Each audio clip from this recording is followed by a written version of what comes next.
and welcome to the 2019 MIAA Baseball Championship game here at Al Orlani Field between the Central Oklahoma Broncos and the Central Missouri Mules. Everybody, I'm Showboy. Number 1 versus number 3.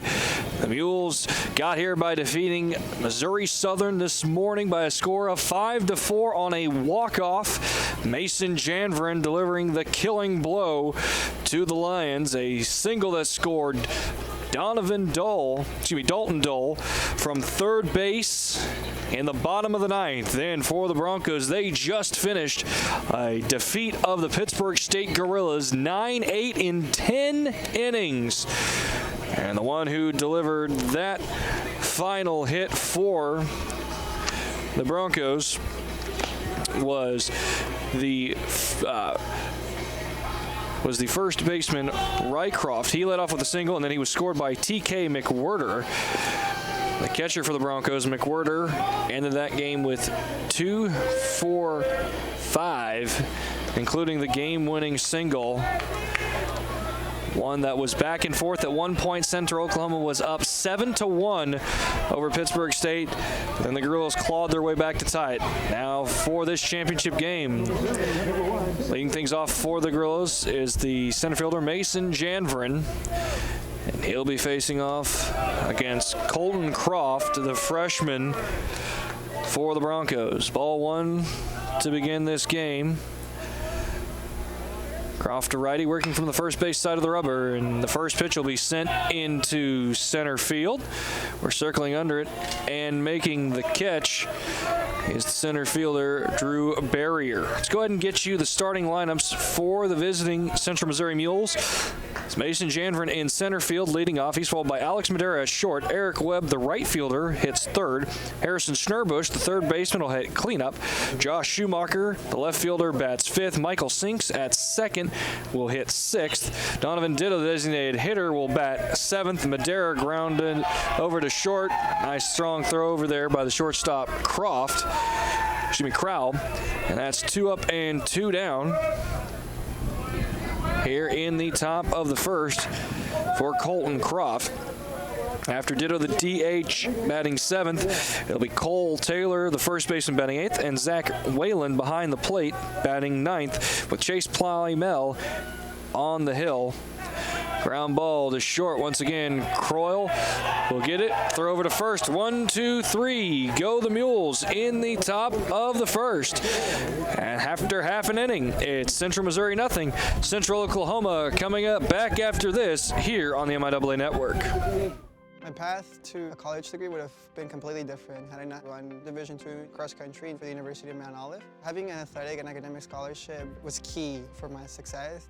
Our coaches were really helpful with balancing out my academics and athletics. I decided to attend graduate school because I wanted to become an athletic director.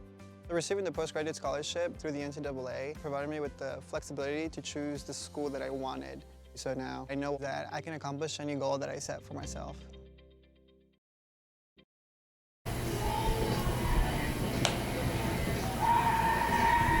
Here at the bottom of the first, Central Missouri went 1, 2, 3 in their halves, and now the Broncos of Central Oklahoma will have their chance. It'll be interesting to compare rest versus the just general fatigue.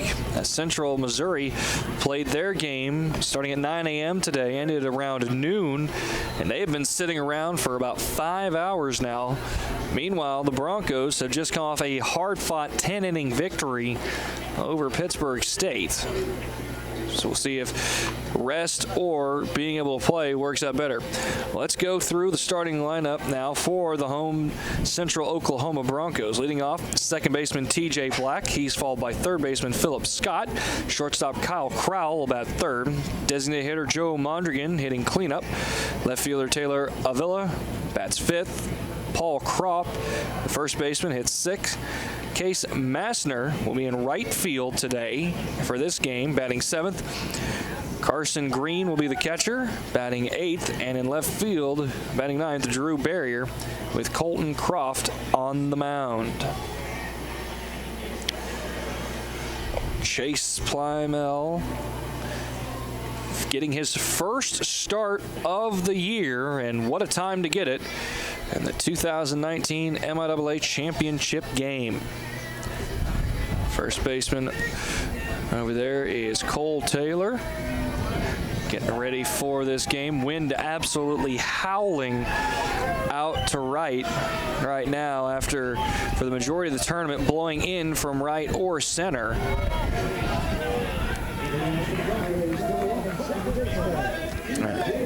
TJ Black first digs in. Now he'll step out and get readjusted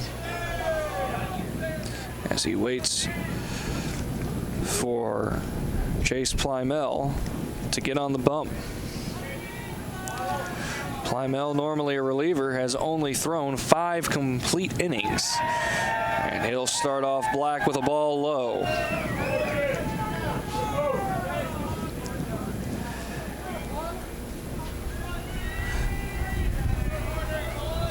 Coming set, now dealing, the ball grounded. A misread by Madera. He thought it was going to go over towards second, and he had to backtrack. It's an infield single for TJ Black. Holy cow, that's a pretty rough misread by Alex Madera there at short. A normally sure-handed and smart shortstop missed that one. So that'll be Philip Scott.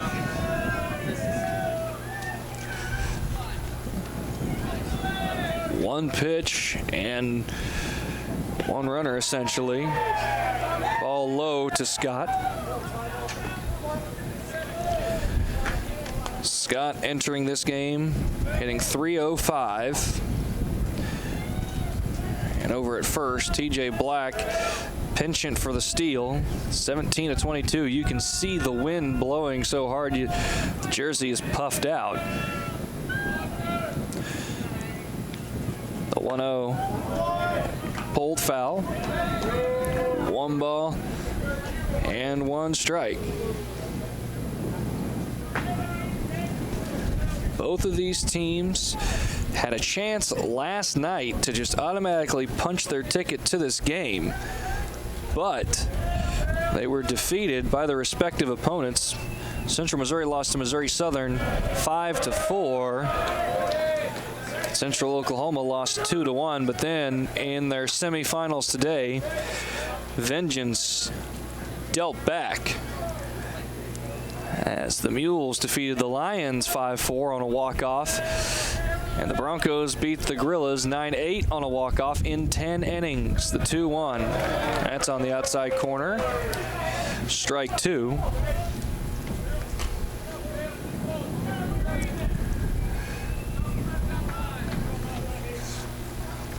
Working around the zone right now is Plymell.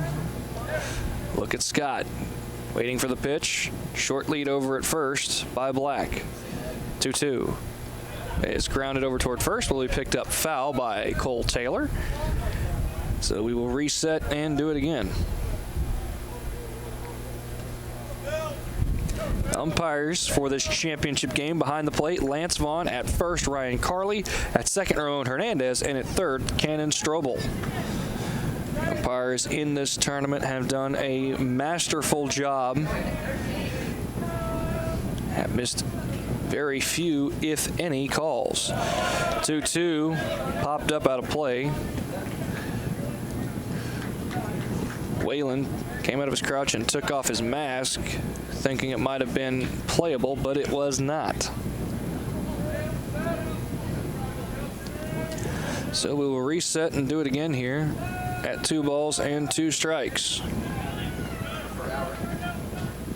2-2, that one sent high and deep into left, and settling under it is Schumacher. The wind knocking that one down, and it's out number 1 here in the bottom of the first. It'll be 1 on and 1 out for Kyle Crowell, getting his second start at shortstop today.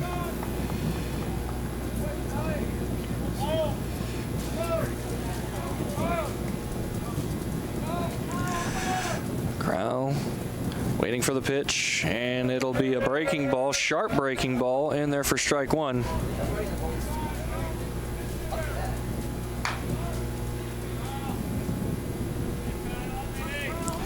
No balls and one strike.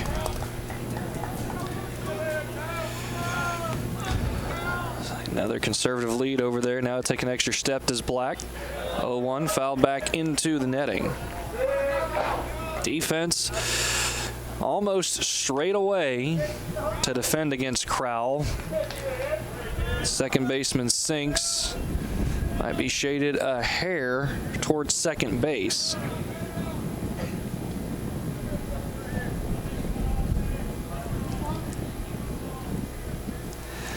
Long look at his catcher, Whalen, from Plymel, and the ball will get by and out of play.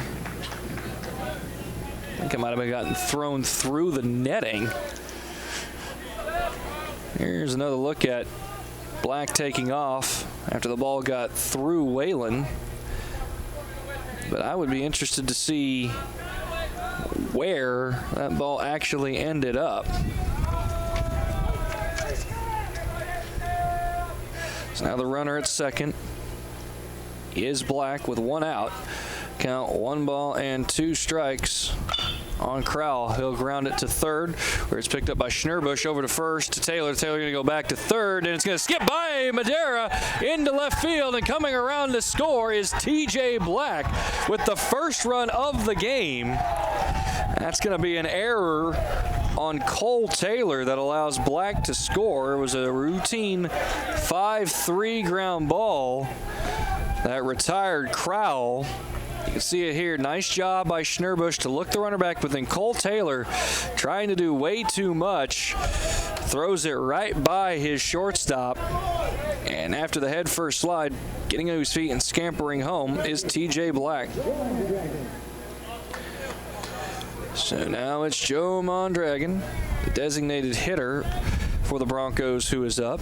Second game he has DH. Both of them have been today.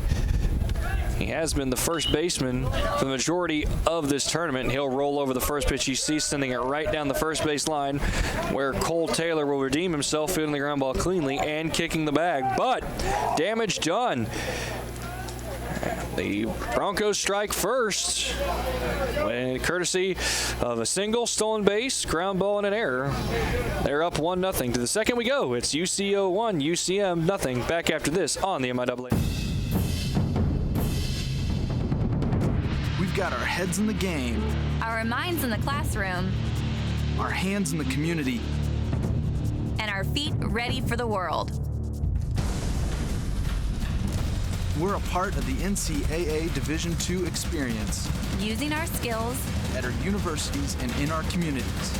I chose the MIAA. I chose the MIAA. MIAA, the spirit of our communities. These are your teams, your players, your community of fans. This is where they play, where they practice, where you cheer. At every meet, every event, every game. Your community is passionate, dedicated, supportive. You know the tension of a close game and the thrill of the win. So while you're cheering, keep an eye out for anything out of the ordinary. If you see something suspicious, say something to local authorities. At the end of one, it's Central Oklahoma 1, Central Missouri nothing. They scored 1 run on 1 hit. They were aided by an error, that coming from the hand of Cole Taylor, as he tried to throw down TJ Black, going to third. An ill-advised throw ended up the left field line, and Black was able to get to his feet and score from third base. Now the batter will be Harrison Schnurbush, who fielded that ground ball thrown over to Taylor.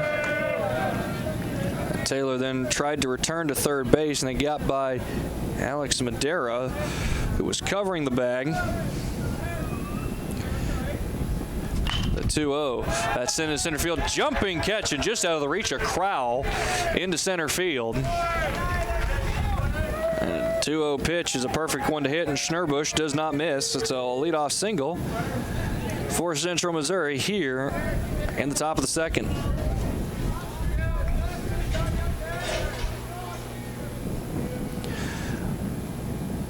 So now the batter will be Josh Schumacher, a left-handed hitting left fielder. And we will get to see how the freshman the junior Plymel does working out of the stretch. Ball 1 to Schumacher.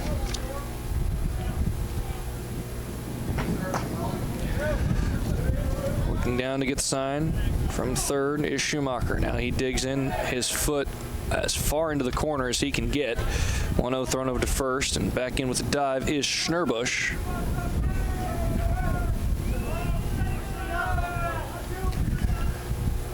A 1-0 in the dirt, block, taking off from first is Schnurbush, and he'll be thrown out. No, they're going to say he's safe. The throw from the catcher Green was a little short, and it short hopped the shortstop Crawl. And let's take a look at the replay here. He read the ball in the dirt, took off, head first slide. He stopped in the middle of it, was able to whip around. I couldn't quite tell from there if he got tagged on the belt or not. I'd like to see it from another angle if possible. But by all rights, Schnurbush should have been dead to rights with how that throw was, but it was a nice little windmill slide.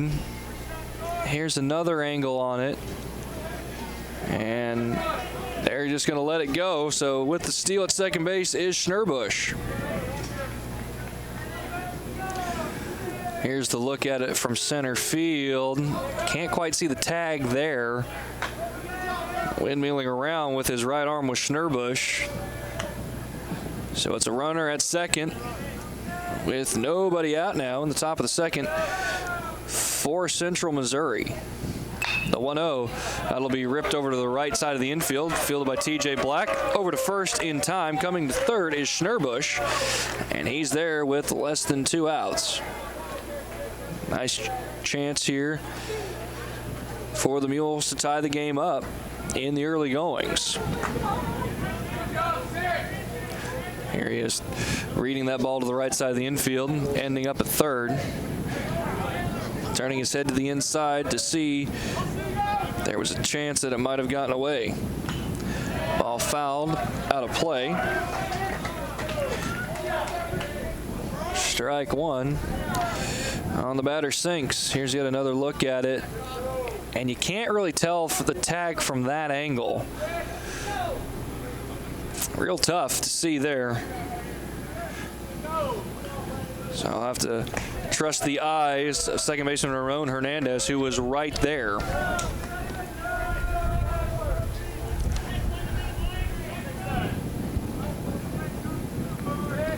There's the runner at third, Schnurbush, thanks to that steal and a ground ball to second. 1-1 strike on Sinks. He'll send it down the line and right, running and giving chase, and it will land foul. Ended up foul as it went down the line at the last second, hooked right of the foul pole. That's the second time that there's been a long foul ball like that. And yep, you can see at the very last second they made a right-hand turn, ended up on the wrong side of the foul pole. So it's 1-2 strikes on Michael Sinks. That had home run distance, but it could not stay fair. 1-2 strikes, 1 out, a runner at third. And foul ball by Sinks. Able to stay alive.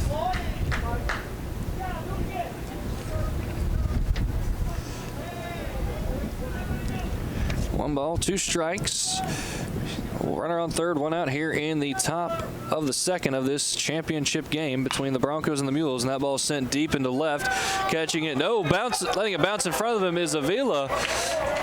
Tried to catch it on a hop, maybe bait the runner Sinks, or the runner at third, Schnurbush, into a late start and then gun him out, but he could not field it cleanly. So it's an RBI single for Michael Sinks, and we're tied up at 1 here in the top of the second. See it right there, just did not get it on there cleanly. He'll bring up the designated hitter, Donovan Ditto.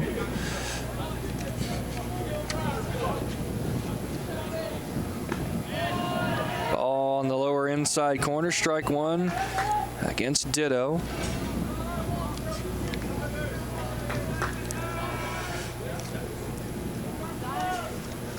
Ditto in his last game this morning against Central Missouri was 1 for 3. Throw down from behind the plate and back standing is Sinks. Another throw over. That's a very, very short lead by Sinks, yet for some reason pitcher Croft has it in his head that Sinks is going to take off. And the ball is thrown to the backstop. Scoring around a bunt was Ditto, and getting to second is Sinks on the pass ball. Excuse me, the wild pitch. I mean, that was right to the backstop. And Sinks, not sure if the ball was going to get to him or not, took off quickly. Gotta love that. A 1-1. Grounded to first.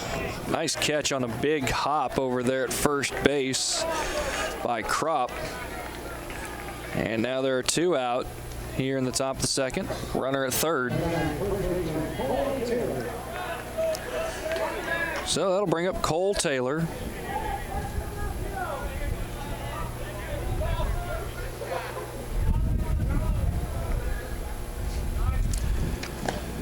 First pitch to Taylor, just high, ball 1.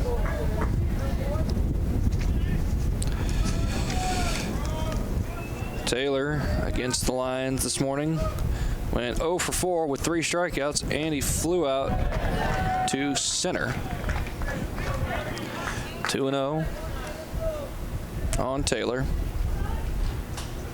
Pardon me, Taylor went 0 for 3 with 3 strikeouts. Micah Evans pinch hit for Taylor in the 9th, and Evans who flew out to center. And now Taylor, saving his hits for this championship game, will single sharply into right, bringing in Sinks, and now Central Missouri is up 2-1 here in this second inning.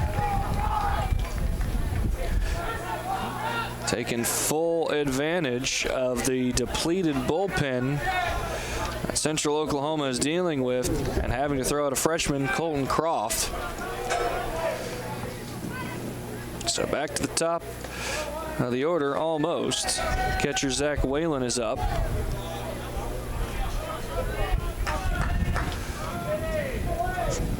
Whalen, as I mentioned, hit the game-tying double. And he'll send the first pitch deep into center field, and making the catch out there is Barrier for the final out of the top second. Go to the bottom of the second. It's 2-1 Central Missouri. Back after this on the MIAA Network.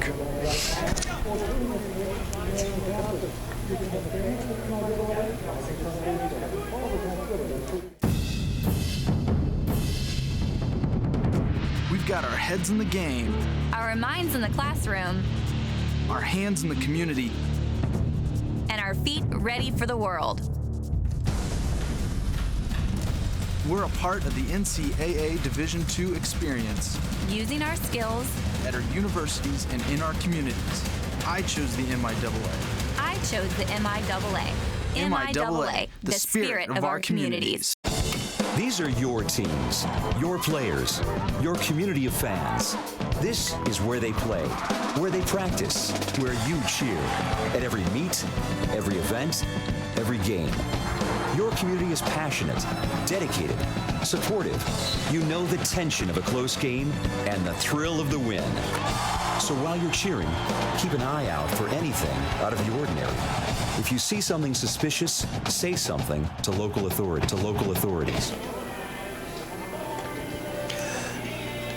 And there is the fly ball in left that was misplayed by Villa, who was trying to bait the runner there at third. and Harrison Schnurbush to go, and he was unable to play it cleanly. Allowed for an easy run to be scored. 2-1. The Mules lead the Broncos here at the bottom of the second.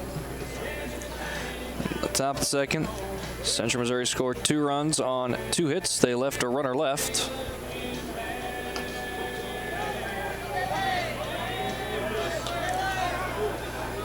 Coming out to start the second inning is Chase Plymell. Taylor Avila will come in with a chance to try and make up for his gaffe in left field defensively.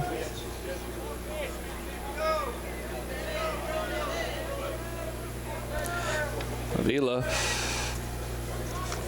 had himself a good game. This last one against the Pittsburgh State Gorillas, where he went 2 for 4 with 2 singles. He scored a run, also drew a walk. 1 ball, no strikes on Avila there. The pitch, that's sent out of play down the first base line. Even things up at 1 ball and 1 strike.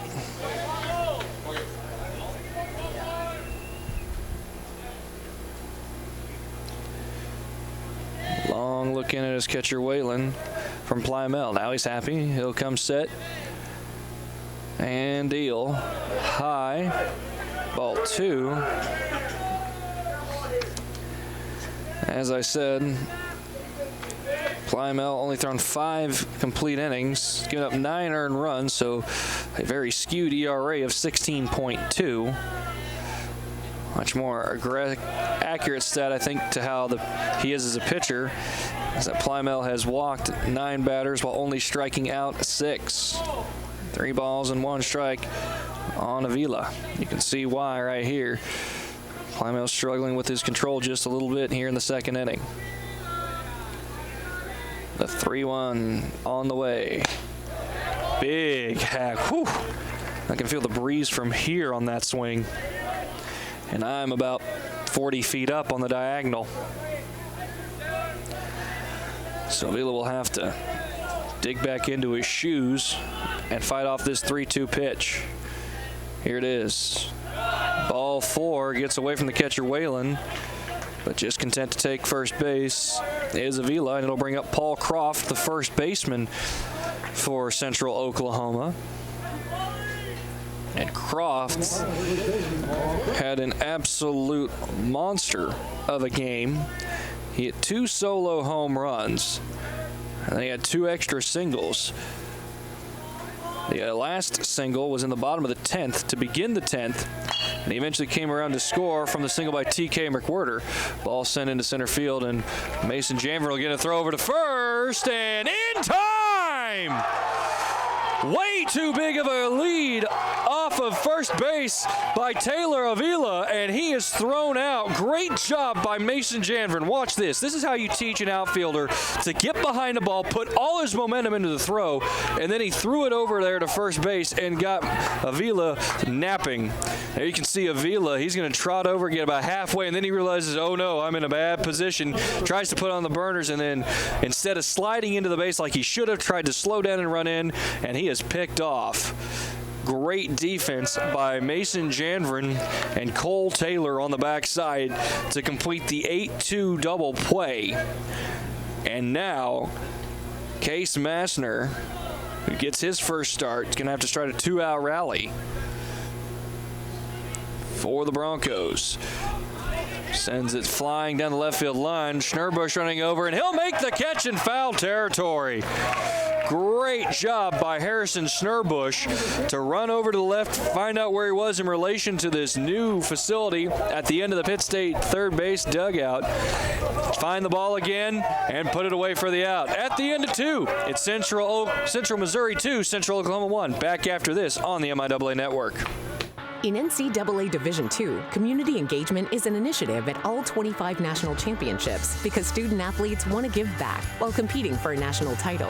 Over the course of the year, Division II student-athletes have an opportunity to leave a lasting impression in local communities throughout the country. Whether Division II student-athletes are volunteering at hospitals, schools, after-school care programs, foster homes, or retirement villages, they make a difference in the lives of others. In Division II, we rise to the opportunity and make community engagement ours. I knew that there was an opportunity to have my college paid for if I was good enough to play baseball at that level. That was going to make a big difference in my family. D2 baseball gave me an opportunity to play at a high level and to get an education that's going to be valuable for me throughout the rest of my life. I chose to take my experience of being a student athlete and pursue that within my career and to get a master's degree. If I wouldn't have had a baseball scholarship, there'd be no chance that I'm doing what I'm doing today. In the top of the third, Central Missouri leading Central Oklahoma by a score of 2-1 in this 2019 MIAA Baseball Championship game. Central Oklahoma looking to claim the tournament title and an automatic bid into the D2 baseball tournament, while Central Missouri is looking for the season sweep as they were the regular season baseball champions. Mason Janvrin will ground the 1-0 pitch over to first, where it's picked up by Crop, for the first out of the inning. I'll bring up Alex Madera.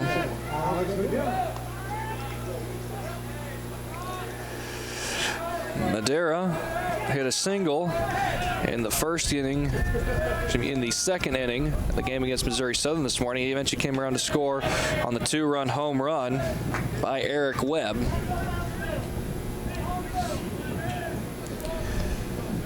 First pitch here is a strike, foul tipped into the glove of the catcher Green. The 0-1 sent into left, drifting back is Avila. He'll get to the warning track and make the catch as he continues his movement toward the wall. For out number 2, it's 2 up and 2 down. In the top of the third, for Central Missouri. There's another look. That ball carried a long way. Well, didn't carry enough, even though the wind is now howling out toward right field. And with the warmer temperatures, the hitter's ballpark, that is Al Ortolani Field, is finally starting to rear its head, as today there have been 7 home runs between the 2 semifinal games, 4 between Central Missouri and Missouri Southern, and 3 between Pittsburgh State and Central Oklahoma. No balls and 2 strikes on Webb. Webb grounded out to short in his first at-bat in the first inning. The 0-2 swung on and missed, blocked by Green. He'll step in front of home, throw down to first, complete the strikeout, and that'll do it in the top of the third. 1, 2, 3, go the Broncos. We go to the bottom of the third.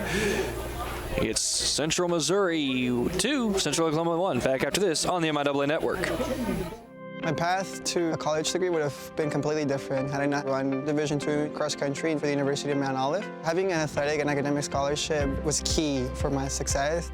Our coaches were really helpful with balancing out my academics and athletics. I decided to attend graduate school because I wanted to become an athletic director.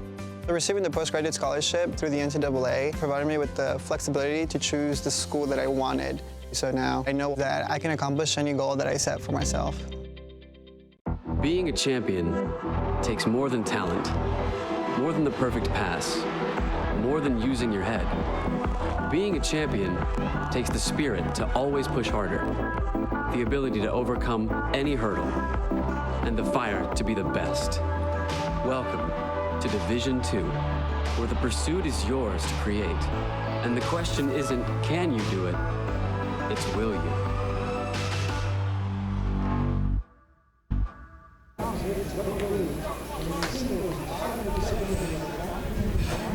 It's the bottom of the third. Central Missouri leading Central Oklahoma. And they're trying to complete the baseball title sweep here, having won the 2019 regular season crown. And wanting to add the actual tournament title to them, leading things off for Central Oklahoma.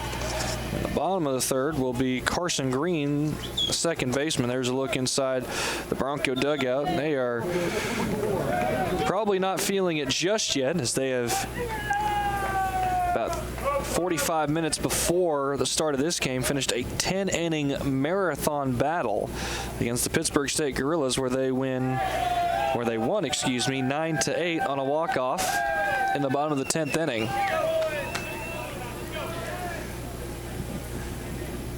Getting down the round now is Plymell. And the first pitch is fouled out of play. 1 ball, 1 strike.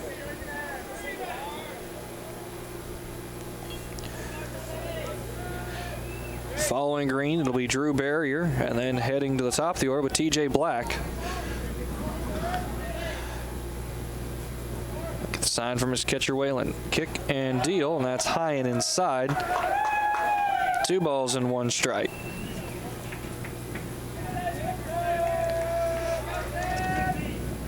Plymell, as I said, not a whole lot of work, only 5 complete innings, and giving up 9 runs in those innings. The 2-1, ground to Madera at short. He'll grab it over to first in time, and it's out number 1 in the bottom of the third. Now the batter is Drew Barrier. And Madera, after making a rather perplexing misread of a ground ball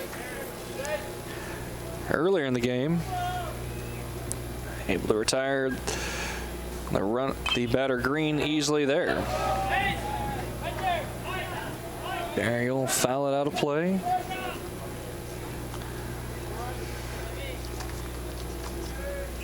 In the game against Pittsburgh State, Barrier went 0 for 2 officially. He did draw 2 walks and laid on a sacrifice bunt in the effort. So no balls and 2 strikes. After that game, Barrier will enter this championship hitting .255. Only 26 hits and 102 at-bats. The 0-2 just off the outside corner, ball 1. And if Plymell can continue to hit that spot, that strike will be there for him later in the game.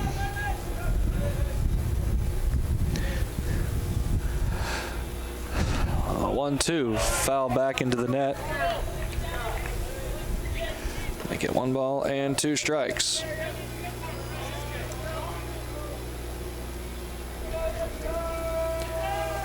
After Barrier, it'll be TJ Black, who singled and then later scored. Thus far, the only run for Central Oklahoma.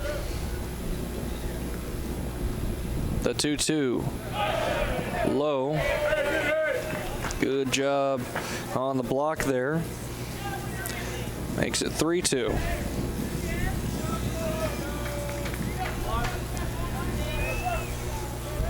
Central Oklahoma and Central Missouri ranked in the Central Regional standings that were released prior to this tournament. The 3-2 will be spoiled out of play.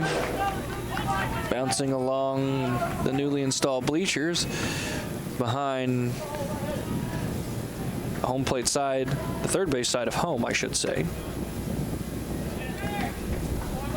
So we'll reset and do it again at 3 balls and 2 strikes.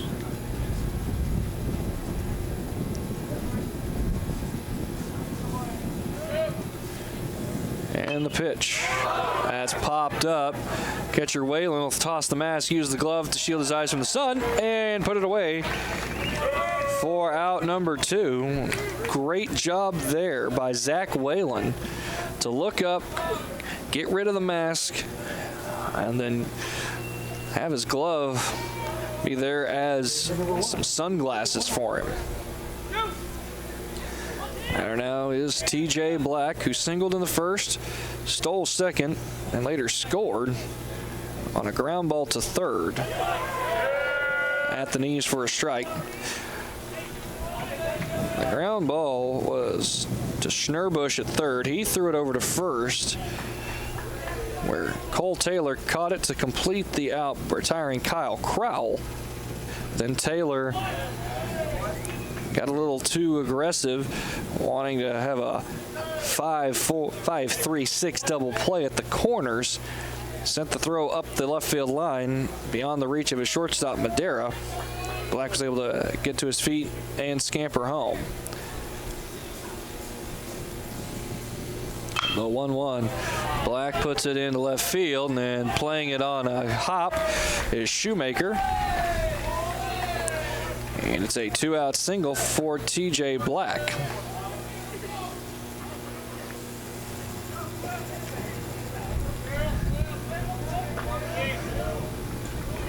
And the batter, I believe Philip Scott.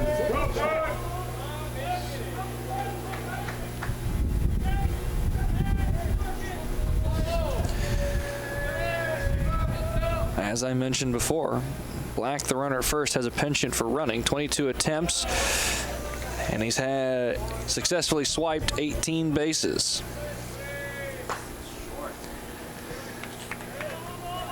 So he might go here in the early goings in order to spark the Bronco offense.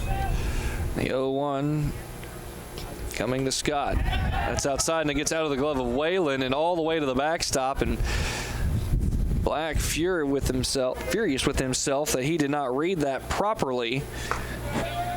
Already committed to going back to first base. So he was unable to get it to second on the pass ball. 1 ball, 1 strike, 2 out. Bottom of the third. Black will get another step to his lead. Ball sent down their field and right. Rattle around the bullpen of the Broncos. So it's 1 ball and 2 strikes. Sun's starting to set here at Al Ortolani Field.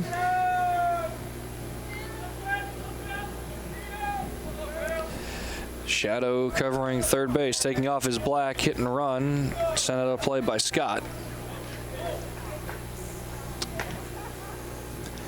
That was a good pitch to run on too. As Plymel, he kind of forgotten about Black over there, and he's able to get a half step on his lead the pitch prior. And a really good jump there.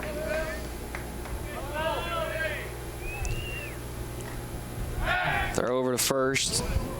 Black dives back in safely. Pickoff was shoulder high on the home plate side of first, so just a courtesy check more than anything.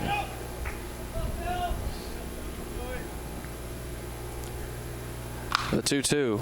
Grounded up the middle, sliding stop by Madera. He'll go to first. Dugout on the backside by Cole Taylor. Phenomenal defensive showing right there by the Mules for the 3rd out of the 3rd.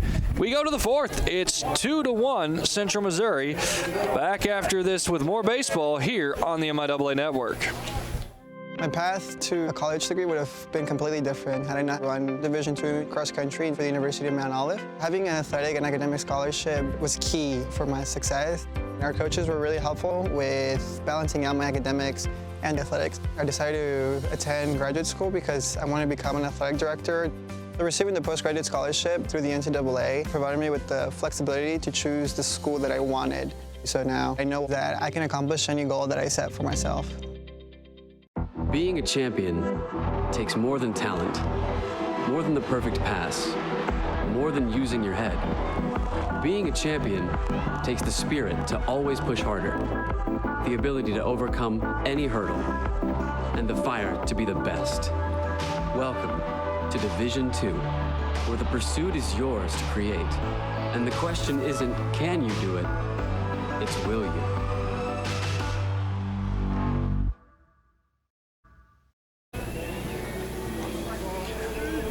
Central Oklahoma dugout there, only trailing by 1 here as we begin the top of the 4th. Lots of energy for the Broncos. Still riding high, I'm sure, from that victory in extra innings over the Gorillas, where they won 9-10. Harrison Schnurbush will start things for the Mules here in the top of the fourth. Schnurbush singled, and the second he sends one into right field where Masner will grab it with two hands, and that's out number one. And really, after that single by Michael Sinks, Colton Croft has settled in quite nicely. Did give up a single to Cole Taylor. Here's a look at fly out to right again, but very easy, settling under it for the out. It's ball one to Josh Schumacher. He grounded out to second base. That ground out sent Harrison Schnurbush to third. The Schnurbush eventually came around to score on the single by Michael Sinks. Ball hit in the gap. It's going to one-hop the wall. Picked up by the center fielder Barrier. He'll throw it into Crowell, the shortstop, but it's a one-out double for Joel Schumacher. Does a bit of a mule kick there once he's on second base. That was a long double right off the wall here at Al Ortolani Field. I'll bring up Michael Sinks, who has a runner on second and one out here. Central Missouri threatening to add on to their lead already.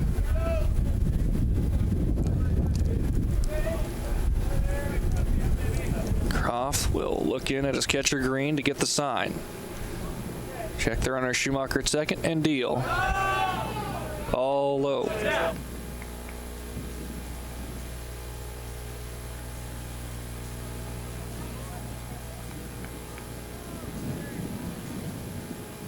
Sinks coming into this evening's contest is a 300 hitter, dead even at 300. 54 hits and 180 at-bats. One ball and one strike on Sinks. There's the runner at second, Josh Schumacher, who is hitting, get this, 400, but that's still not the highest on his team. That goes to Eric Webb, who's hitting an insane 416 on the year. The 1-1 in the dirt, blocked by Green. A lot of tired arms, I'm sure, in both the Mule and the Bronco bullpens, but they will gladly head to the hill if given the opportunity to try and get this championship. 2 balls, 1 strike on Sinks, who singled back in the second and eventually came around to score the 2-1, sent into left, and it'll be picked up by Avila. Rounding third and coming home to standing up is Josh Schumacher. A double and a single with 2 outs, and Central Missouri has added another one to their lead. They're up 3-1 now. I'll bring up Donovan Ditto. Take a look at it again. Couple hops to the left fielder Avila, and he has no play except to go to second and try and hold Sinks to a single. Does keep the double play in order, and a bunt squared around by Donovan. He'll pull the bat back, and Green must have had his vision blocked by Ditto's bat, as he did not catch that cleanly. Now Ditto will come and get some last-minute coaching. 1 ball, no strike, a runner at first and 1 out. And we're not sure what's going on right now. So they reset the scoreboard to no balls and no strikes, but it should be 1 ball, no strikes, 1 out, a runner at first. Now back to the action at hand. After the long delay, Croft doesn't even come set, so once more Ditto will step out. Now Both Ditto and Croft are ready to play. Ball in the dirt, block, throw down to first, head first slide back in safely is Sinks.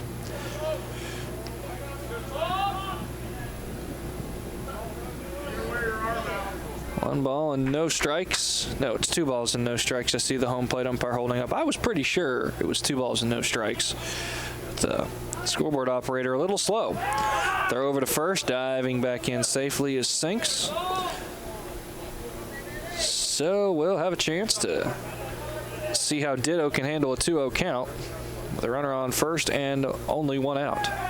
Another throw over there, and that ball gets by the first baseman, Crop, Shannon to shallow right field, and ending up at second base is Sinks. That's an error on the pitcher, Croft. He just buried that pickoff throw and gave his first baseman no chance to try and bail him out. Going out now to talk to Croft is Green. This is Green's, and you see right there, that was low, and because it was low, Crop had to try and play a short hop, but he's looking into the sun a bit, and he might have lost it as a result.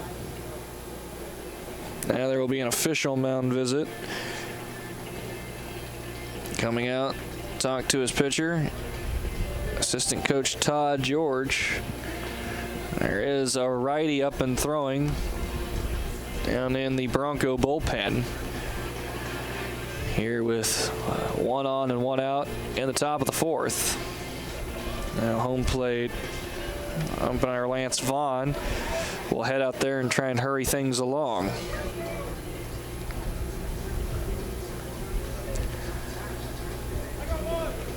Coach Kyle Crooks right down there at third, going through the signs for his hitter and his fielder. Central Missouri leads 3-1. Scored 2 in the second, 1 in the fourth. This after Central Oklahoma scored 1 in the first. Ball hit into right. Circling it is Masner. He'll catch it and come up wanting to throw, but Sinks will not test the arm and instead retreat back to second base. And now they're a runner at second with 2 outs. Inside out swing. Tailed right to Masner. He did a very good job of getting behind the baseball in case he needed to throw to third. So Cole Taylor is up. And that's a breaking ball that just misses outside. Taylor's single in the second brought Sinks around to score, giving Central Missouri a 2-1 lead at that point.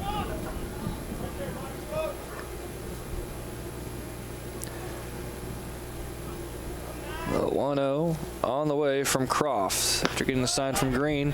That's a curveball that'll drop in for a strike. 1 ball and 1 strike now.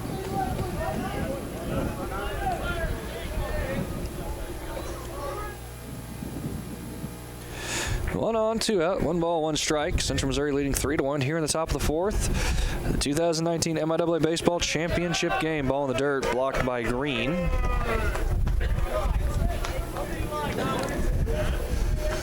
A winner, an automatic berth into the baseball championship. Meanwhile, the loser will have to wait for the selection committee to possibly choose them later tonight. The 2-1 sent soaring deep into center, drifting back is Barrier. Now he'll come back, catch it with 1 hand coming toward home, and that will do it in the top of the 4th. We go to the bottom of the 4th. Central Missouri leading Central Oklahoma 3-1. Back after this on the MIAA Network.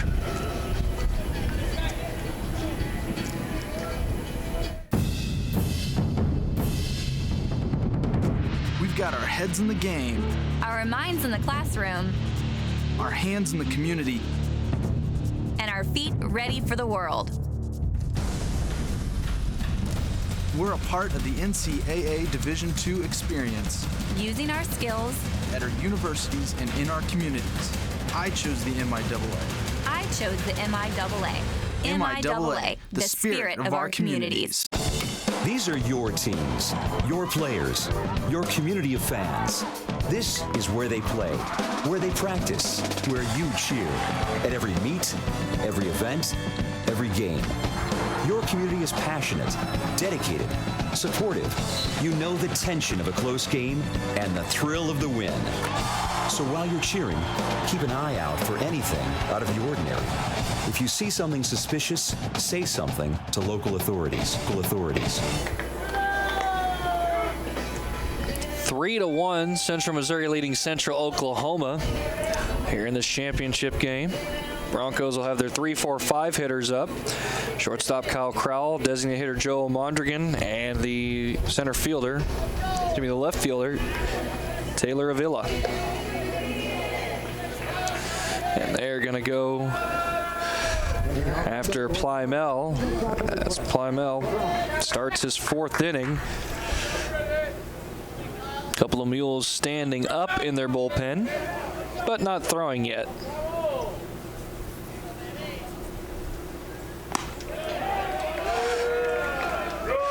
First pitch is in there for a strike. Take a look at Crowell there.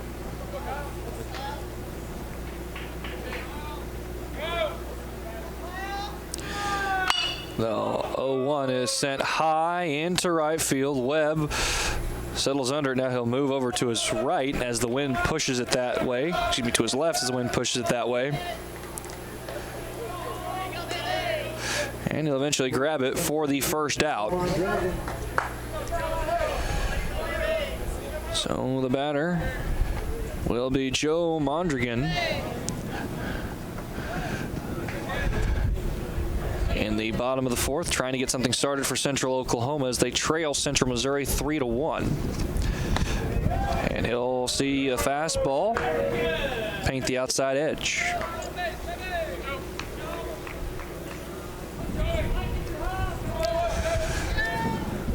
Left-handed hitting Mondrigan has been the first baseman for the majority of this tournament. He'll square on a bunt, and they're going to peel down to third.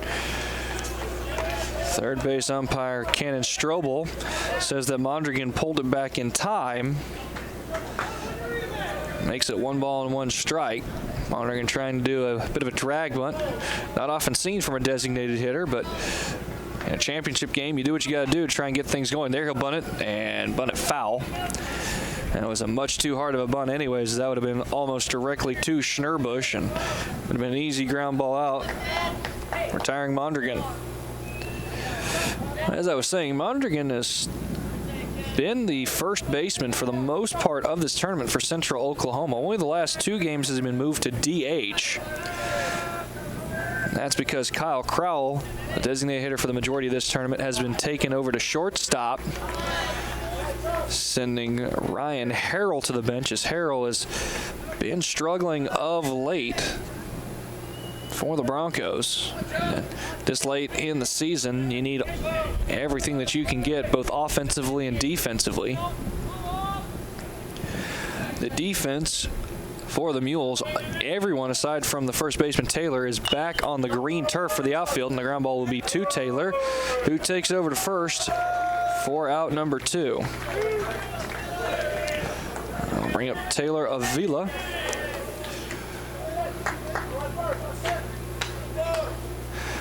Avila drew a walk in his first plate appearance.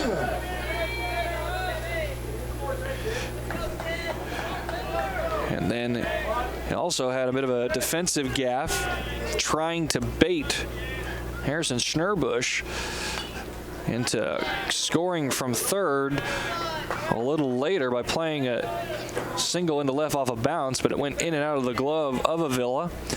That allowed Schnurbush to score without a problem. Count down, no balls and 1 strike on the left fielder. The 0-1 is sent into left, going back is Shoemaker. He's at the wall, jumps, and it's gone!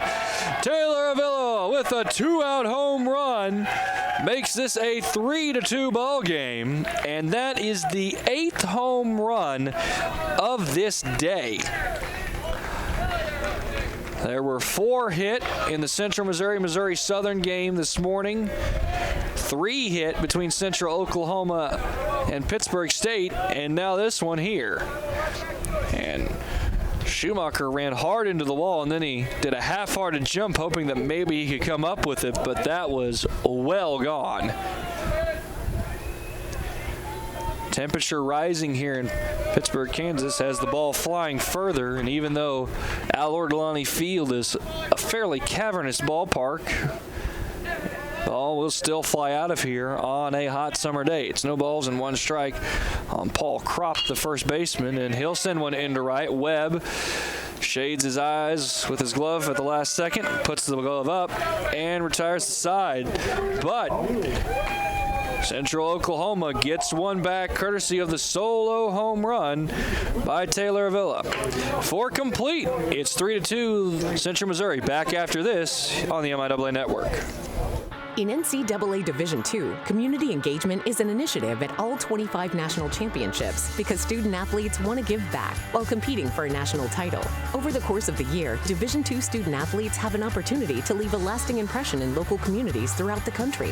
Whether Division II student-athletes are volunteering at hospitals, schools, after-school care programs, foster homes, or retirement villages, they make a difference in the lives of others. In Division II, we rise to the opportunity and make community engagement ours.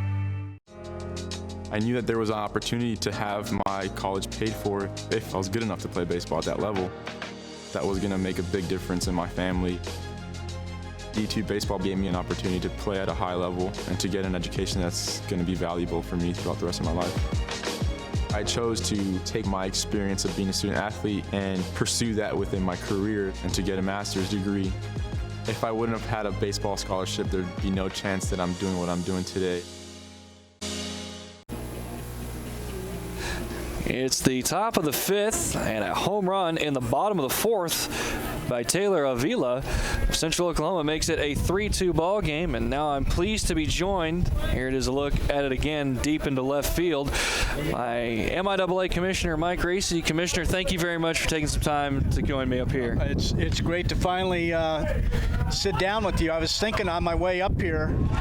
Fly ball deep into right, past a diving barrier, and it'll one-hop the wall. It's a ground rule double for Zach Whalen to start things off for Central Missouri here in the top of the fifth. And just like that, they are threatening to get the one run back.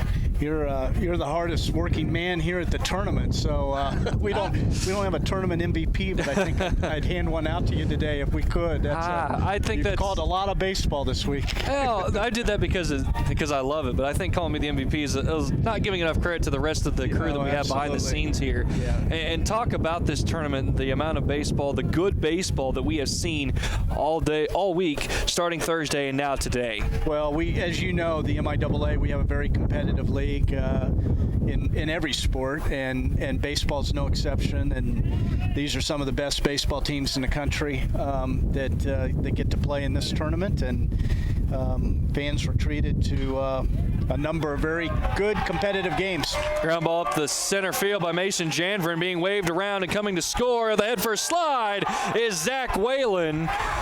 And just like that, back-to-back hits to lead off the fifth.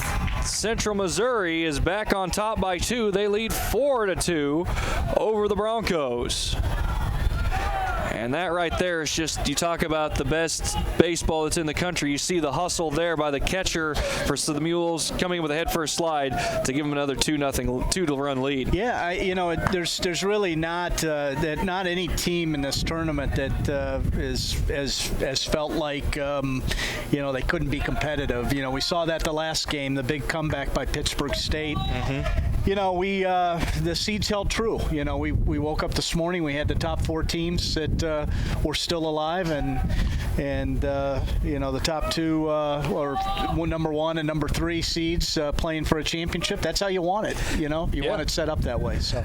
Talk a little bit about how the weather that had rolled in a little bit yesterday and the last part of Friday, another throw, that's the 3rd consecutive pickoff over to first by Croft, and that's to get the pitcher down in the Bronco bullpen some work to get ready. Talk about how it was to adjust the schedule with the weather that kind of rolled in late Friday night, early yesterday morning, so that you could play the championship today as opposed to having to try and push it back to Monday, which I know isn't a problem because you have to have the games done for the selection committee. Yeah, we have to have the games finished today so the NCAA can make the announcement. They've run through all the scenarios they need to, but they've got to make the announcements tonight and let teams start making their plans early tomorrow. But on Friday night, we wanted to make some sort of a call, knowing that there were weather issues that would be through Friday night, early Saturday morning, and we didn't want to wake up Saturday morning and especially with the number of teams staying in Joplin and call a team after they've been up and going through their pregame routine. So we studied the radars pretty closely and felt like if we pushed everything back an hour. Runner takes off for first. Ground ball through the legs of the diving Scott at third. Being waved to third and sliding in is Mason Janvrin. A hit and run between Janvrin and Madera will put runners at the corners, and there are still no outs here in the top of the fifth. But yesterday we felt that the radar and all the weather resources we were looking at kind of pointed to things getting out of this area around 8:30 or 9 o'clock, and we felt with the indoor batting cages we could get teams here an hour later, start the first game at 10 and kind of move everything back, and made for kind of a late night last night, but we were able to get all 4 games in, and it worked out well. Yes, I would absolutely agree. Talk about the selection committee, because currently right now I've talked to both Pittsburgh State Athletic Director as well as Missouri Southern Athletic Director Jim Johnson for the Pittsburgh State, as well as Jared Bragerman from Missouri Southern, about how you got the 4 teams for this rotation right now of Missouri Southern, Pittsburgh State, and if I remember correctly, Central Missouri and Central Oklahoma. Right. Are you talking about the hosting rotation? Yes, the hosting rotation. Yeah. So the MIAA for a couple of years that we were playing at T-Bone's Stadium in Kansas City, and the coaches, we've got nice enough baseball facilities on our campuses. We needed to start playing on campus and having access to especially our universities that have all turf fields. So we went through a couple of years where we had institutions bidding on hosting the championship.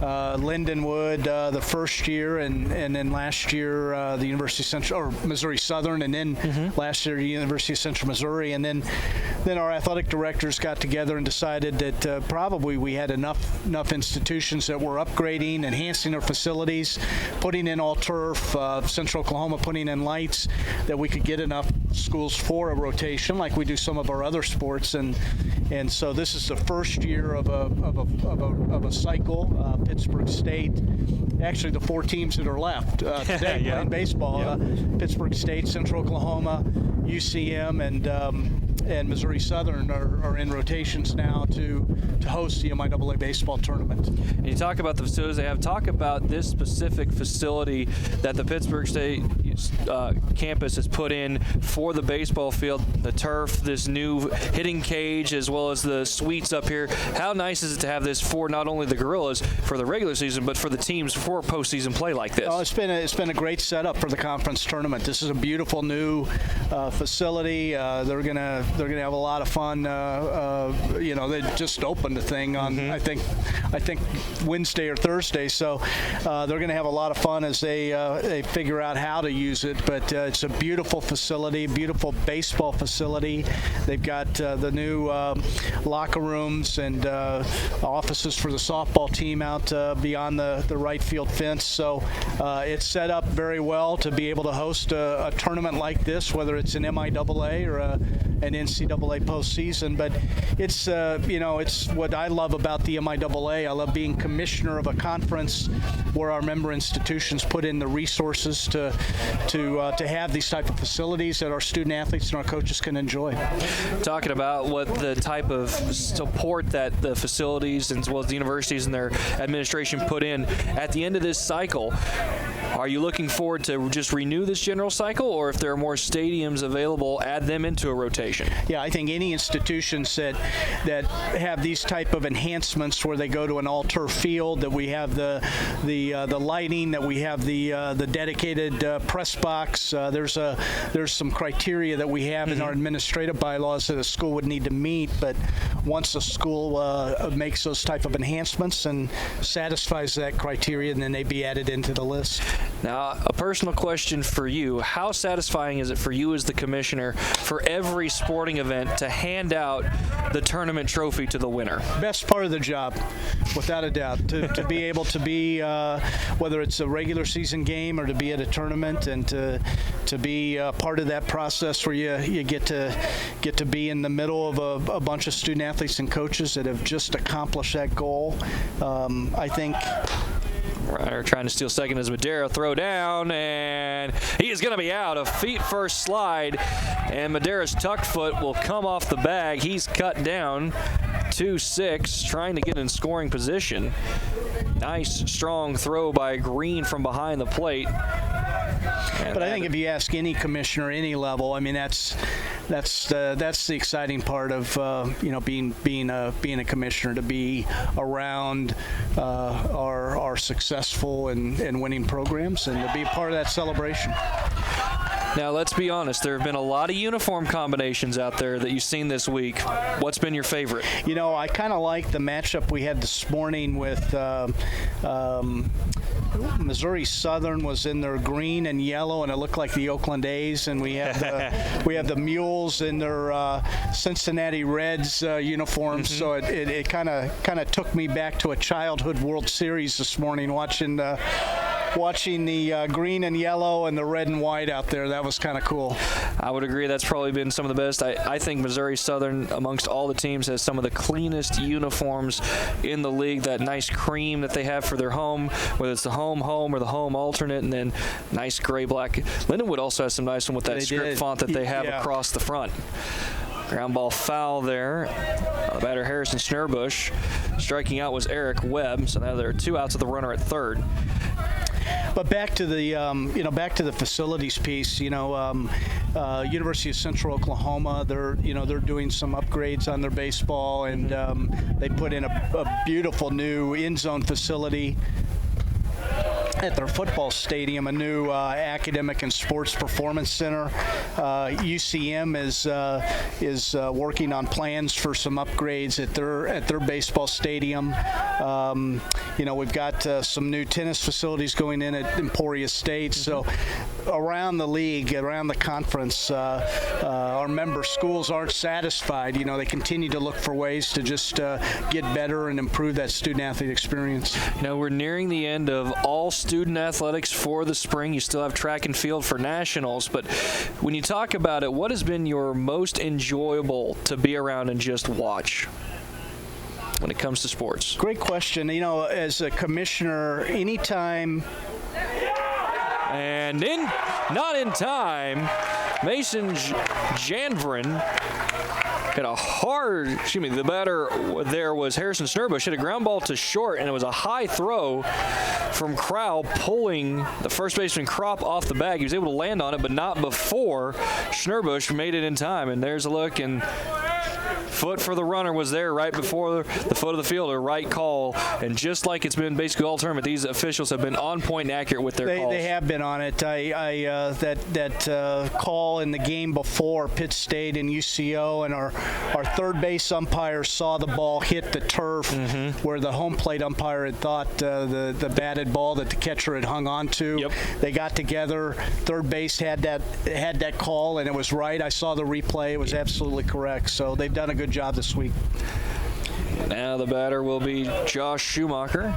But back to the favorite part of the job, I'm going into my third year as commissioner, and I've been fortunate to be at a number of NCAA Division II championships, and that's really the relaxing part of being a commissioner. When you get through your conference tournament, your teams go on to postseason, they have success, and you can actually go to a game and actually finally cheer, for some of your teams. True.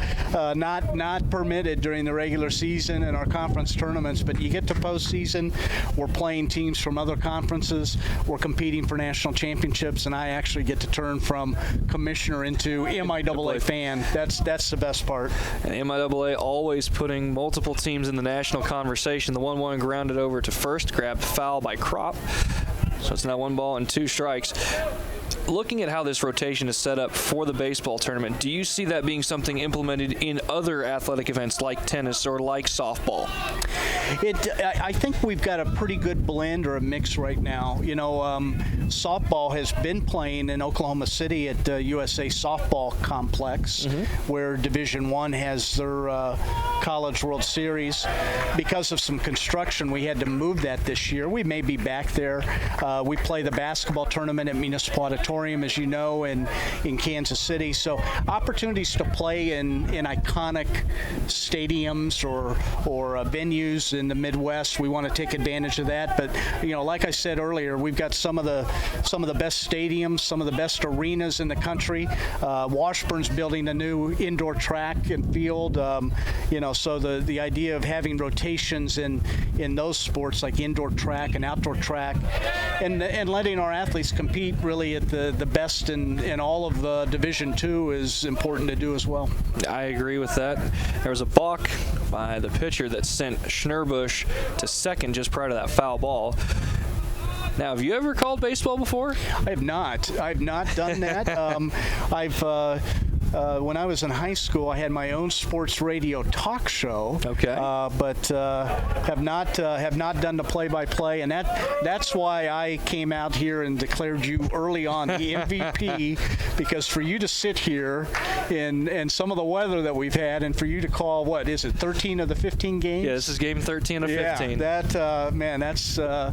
that's an iron horse. Well, you've done a great job. I appreciate that, but I couldn't do any of this if it weren't for the rest of this MIAA crew that we have running camera, a mixture of both students as well as other PSU faculty, including our sports broadcasting director, Dr. Troy Como. Ball sent into center field, drifting under his barrier, and he'll get it for the third out. That ends the top of the fifth. And Commissioner Racy, thank you very much for this time, and enjoy the rest of the game. I'll put a shout out too. We love Pitt State. We love their broadcast program. They do a great job for us at the basketball tournament. And you know, if I'm a mom and dad thinking about where to send my son or daughter to get a hands-on experience in becoming a sports broadcaster, this is one of the few places that would be on my list. So congratulations. We appreciate that. Thank you very much, Commissioner. Yeah, you're welcome. Good to see you. Good to see you as well. That was MIAA Commissioner Mike Racy. We've played through half this ball game. At the end of 4.5, it's Central Missouri 5, Central Oklahoma 2. Back after this short break with the bottom of the fifth.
Bottom of the fifth, it's Central Missouri 5, Central Oklahoma 2.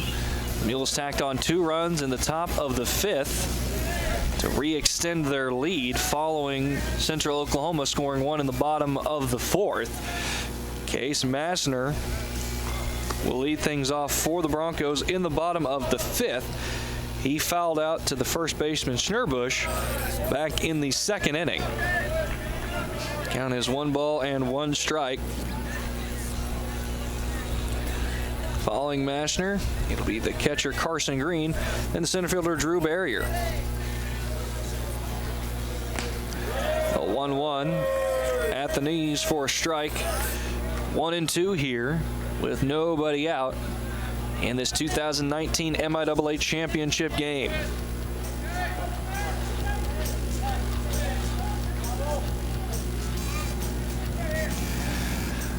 The 1-2 is fouled right at first base, so we will reset and do it again.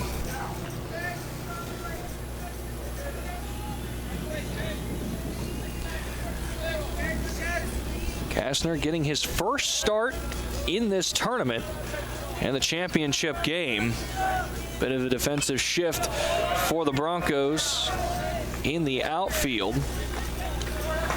As the previous few games, Drew Barrier has been in right. And then the center fielder for the Broncos has been Brock Rumener. Rumener on the bench for this one. He was tried to be subbed out defensively in the game against the Gorillas, but he was forced to go back in. The 1-2, ripped foul, and it'll ricochet fair, and so jumping out of the bullpen will be one of the Broncos down there to get the game moving along.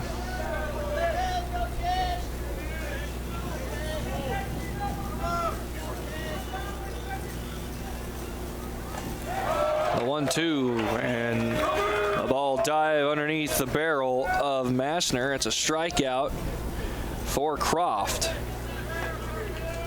That's the first out of the bottom of the fifth, as well as the first strikeout registered by Colton Croft. So Carson Green will come up.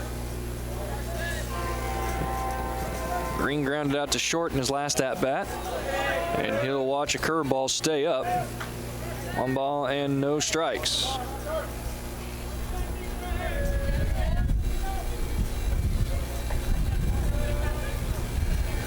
Long look in at the catcher, and that's by Plymell. I should say the first strikeout by Plymell, sent into right, and it's grabbed by the right fielder Webb for out number 2. There, just got underneath it too much, did Green, and was an easy can of corn for Webb.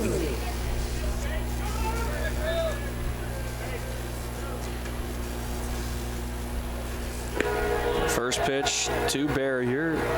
It'll be low. Ball 1.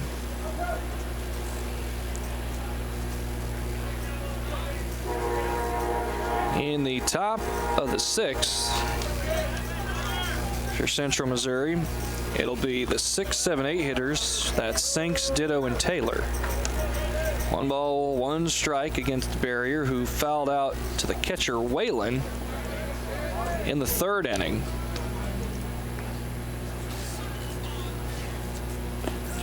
1-1, just a bit outside, 2-1.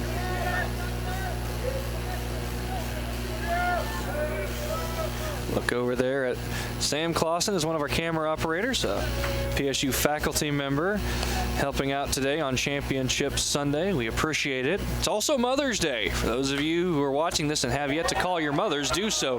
Ground ball right back up the middle. Plymell will grab it, pirouette, then run to first and underhand it to Taylor, and that's going to do it. 1, 2, 3 go the Broncos here in the bottom of the 5th to the top of the 6th. It's 5-2 Central Missouri. Back after this on the MIAA Network.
And there you see Ty Goss, another of our MIAA Championship crew, a student, part of the PSU broadcasting program here, helping put on this game. And we go to the top of the sixth. Central Missouri is leading Central Oklahoma by a score of 5-2. Leading things off for Central Missouri will be Michael Sinks. Sinks has 2 singles. Came around to score in the second, and he will take a big hack and come up empty for strike 1.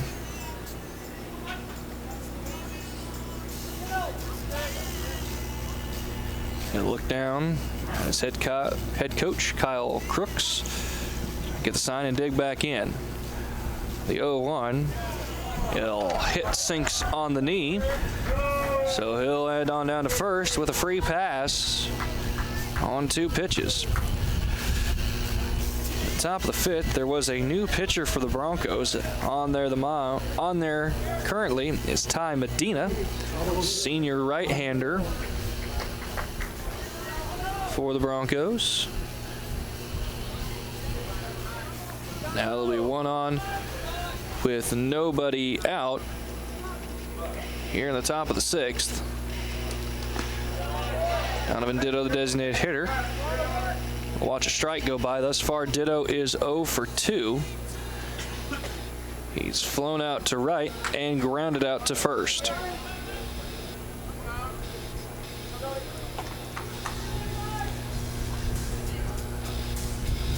Medina will come set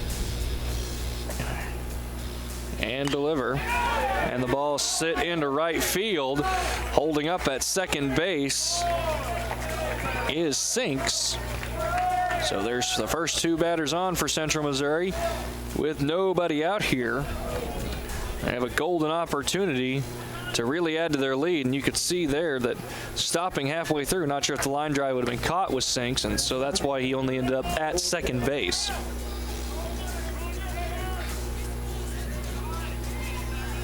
Look into Central Missouri's dugout.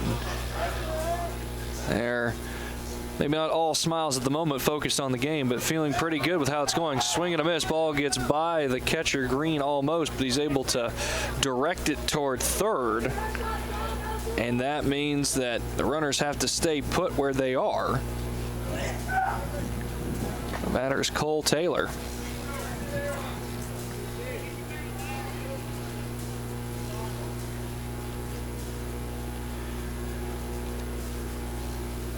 Middle infield, set up for a double play. Black, the second baseman, slated closer toward first. Swing around the bunt and pulling it back, and they're going to say that it hit Taylor before Taylor could, or as Taylor pulled the bat back, excuse me. So the bases are now loaded with nobody out. Central Missouri with this chance to really blow the game wide open. Although, as we have seen, just because a team gets up big does not mean that their lead is safe. Up and throwing is Spencer Van Skoyak for the Broncos, a lefty. Now it's Zach Whalen. He'll watch ball 1 miss, low and away. Whalen in the bottom of the 9th hit the game-tying double that scored pinch runner Zach Elin, who was at first base for designated hitter Donovan Ditto, who drew a walk with 1 out. And Whalen's double eventually set up a single by Mason Jarvin. Here's the pitch that went over the back of Whalen. He did the smart baseball thing by dropping the baseball bat. Oftentimes you see that forgotten, so the ball ends up hitting the bat and it becomes a foul ball. Whalen was replaced at second by Dalton Dull, who then got to third on a pass ball and scored the winning run on the single by Mason Jarvin.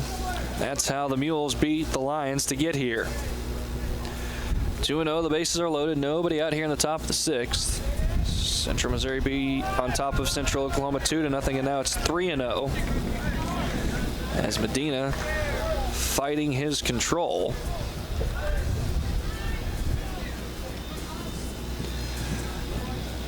Medina has issued 14 passes on the year. Strike at the knees. No, ball 4 low, they say. That looked like it was in the zone, but it is low according to the home plate umpire, who has a much better vantage point than I do. And so a run will come in. That's Michael Sinks. Central Missouri is up now 6-2. And mound visit incoming for the Broncos as they're trying to allow their lefty down in the pen a little more time before he can come in. The runner at first is Whalen. The runner at second, Taylor. The runner at third, ditto. Sinks just came in. And home plate umpire Lance Vaughn is walking out there. Here's a look at that ball 4 again, and yep, that was below the knees. It looked a lot closer because of the way that the catcher Green framed it whenever I caught it at the end, but it was well below the strike zone. Ball 4. As I said, Lance Vaughn heading out there to the mound to break up the conference to try and get this game moving. You can see down there in the bullpen, majority of the Bronco pitchers available, and up throwing is Van Skoyak. So I'll bring up Mason Janvrin, who is 1 for 3 today. A single last inning. He eventually came around to score. As I said, he hit the winning run. Foul ball chopped into the Bronco dugout. Makes it no balls and 1 strike. Here's the lead runner, Ditto, who drew a walk to begin the bottom of the 9th against the Lions.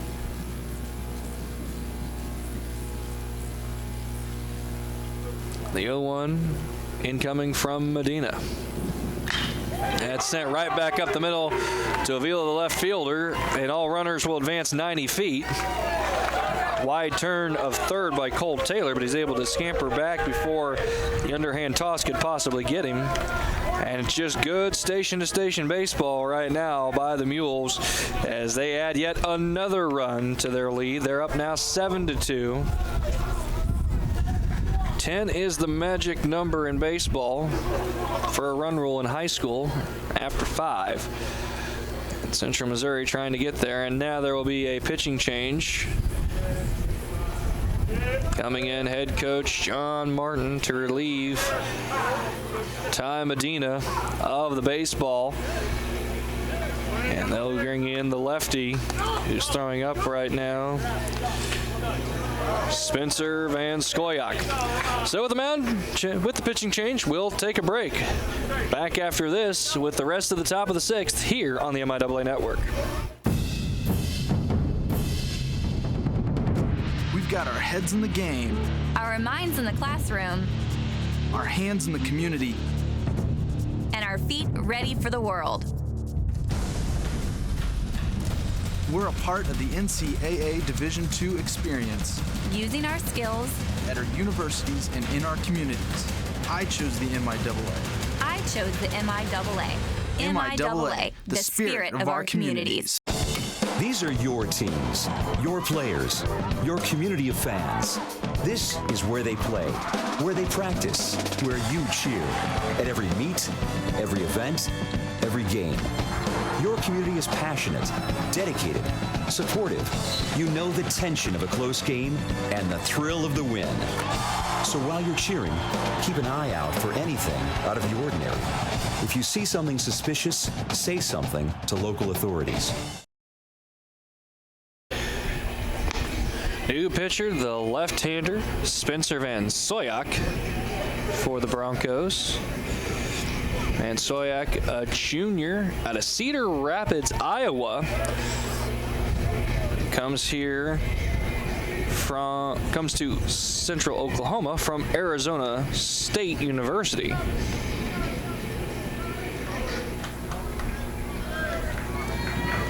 And he'll have to come in with the bases loaded and nobody out.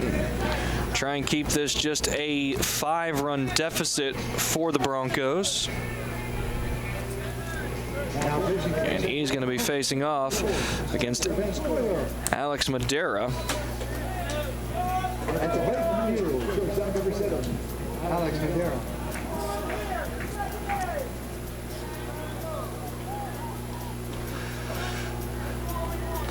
Long looking at his catcher Green. Now he'll throw the first pitch high and outside, ball one. The runner at third is Taylor. The runner at second, Whalen. And at first is Janvrin. Janvrin's single drove in Donovan Ditto for the second run this inning. First, the one ball pitch is fouled back into the netting by Madera, who is 1 for 3 thus far. Singled last inning. He was cut down trying to steal second. He's also grounded out to short and flown out to left. The 1-1 is chopped toward the second base. Black has it over to Krell at first, over second, and then on to first to Crop for the double play. But coming in to score is Taylor. 6-4-3 double play, gets an RBI. And now there are 2 outs. Advancing to third is Whalen. Here's a look at it. TJ Black, nice job letting it come to him. A little quick underhand flip over to Crowell, who'll catch it and make a quick turn over to Crop at first for the second out on the back end. Whalen is at third for the batter, Webb. And Webb will swing big and come up empty. Runner on third, 2 outs, no balls, and 1 strike now for the right fielder, Eric Webb, who hit a monster 2-run home run in the bottom of the third to give Central Missouri a 3-1 lead. The home run scored Alex Madera. 1 ball, 1 strike on Webb now.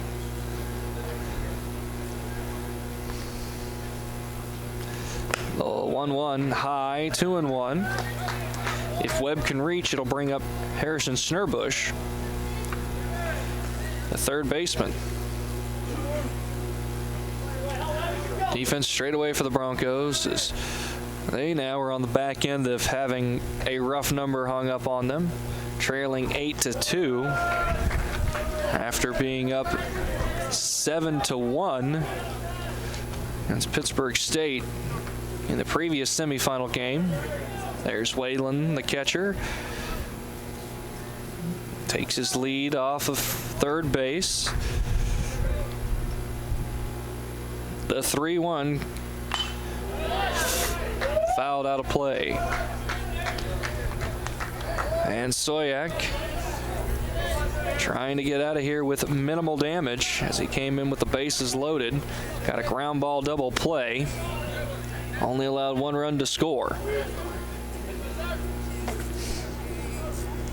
He'll get the sign from his catcher Green. The pitch sent down the line and left, and that's going to be fair. It'll score Whalen. Rounding first and digging for second is Webb, and he will pull up standing with a double. It is now 9-2. Central Missouri over Central Oklahoma. Great bit of 2-strike hitting there by Webb, who, as I said, coming into this game, hitting an insane .416 on the year. Take a look at it again. That ball got way too much of the plate. And with a hitter as good as Webb, that was an easy double.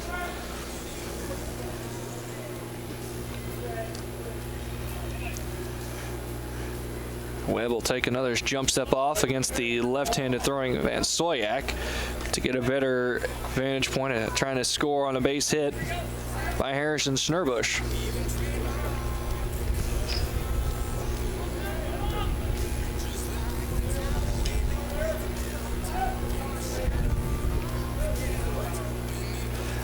No balls, 1 strike, 2 out. Snurbush 2 for 3. Both of his hits have been singles. He flew out to right in the 4th. He also got to second by a balk, a rare balk in this tournament. And fact, by my count, the only one. It's 1 ball and 1 strike on him. And Stoyak will check the runner Webb. Now Webb's going to take off and try and steal third. Pitch high and outside, and a head first slide, keeping his foot on the base as he overslid the bag. Is Webb, and that's a stolen base of third. Not often seen, but if you're going to do it with a right-hand batter like Schnurbush, who's up there. That's a great jump. Having a lefty on the mound made it a lot easier, so he could get a little bit bigger of a start from second base. It's 2-1 on Schnurbush. Make that 2-2. Schnurbush trying to bring in Webb for the 10th Mule run. Get ever closer to that 10-run rule. And running down the third baseline, nearly getting Van Soyak to balk, was Webb. Hard stomps down the third baseline. Van Soyak stepped off. So now we'll reset and do it again. 2-2. Is in there. Strike 3. Harrison Schnurbush goes down looking, but the Mules tack on 4, going to the bottom of the 6th.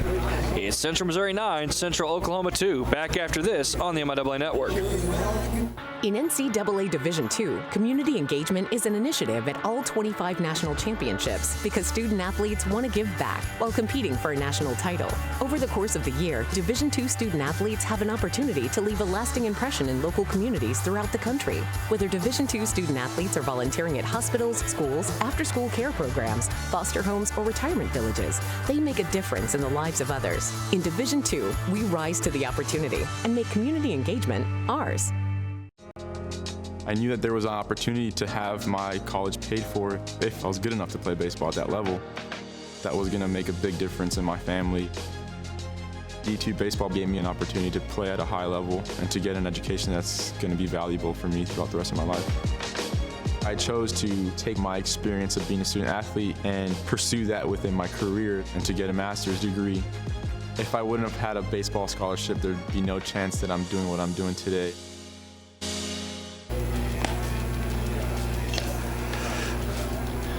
The bottom of the 6th. Central Missouri leading Central Oklahoma 9-2 now, as they tacked on 4 in the top of the 6th. And they are working on getting up to 10 runs to end this game early. Leading things off for the Mules in the bottom of the 6th will be TJ Black,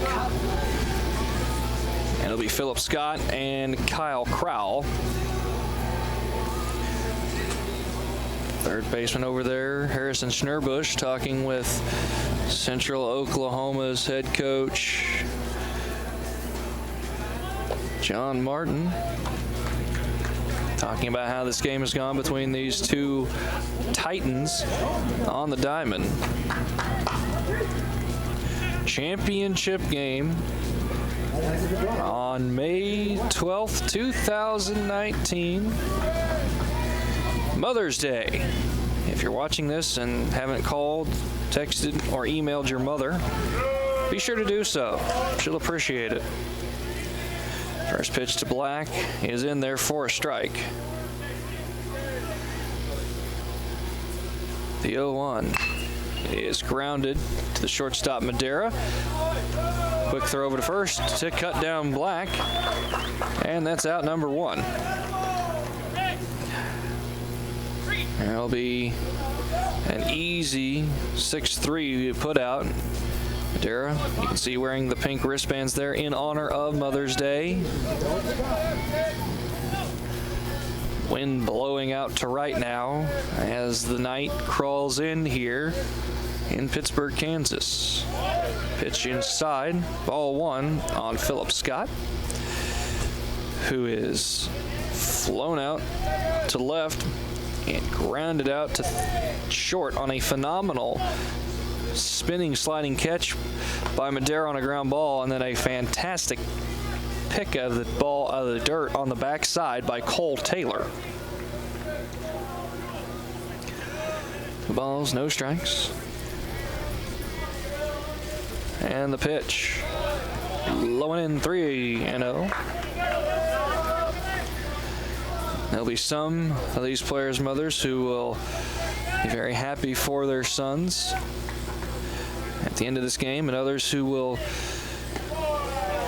be a little rueful and try to console them as they're fighting their hearts out to win this 2019 MIAA Championship Tournament title game. It's a one-out walk drawn by Scott here.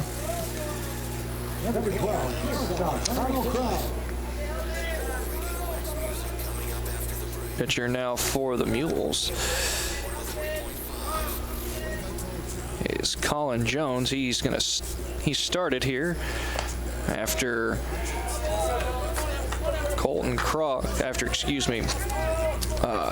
Chase Plymell went 5 innings and only gave up 2 runs. Plymell matching his season high in just this game. 5 straight balls thrown right now by Jones.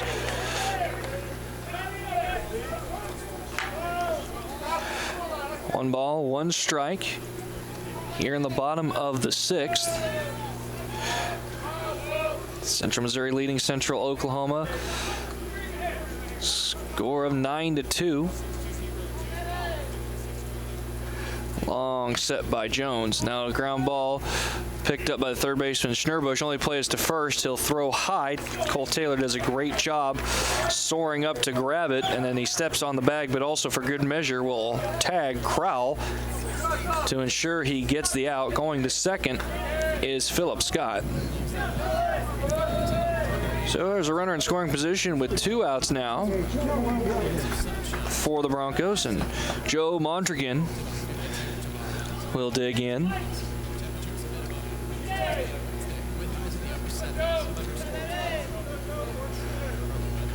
Long look in at his catcher Whalen as they're going to go through some more complicated sides. Try and keep Scott from catching on. Fouled out of play. No balls and 1 strike.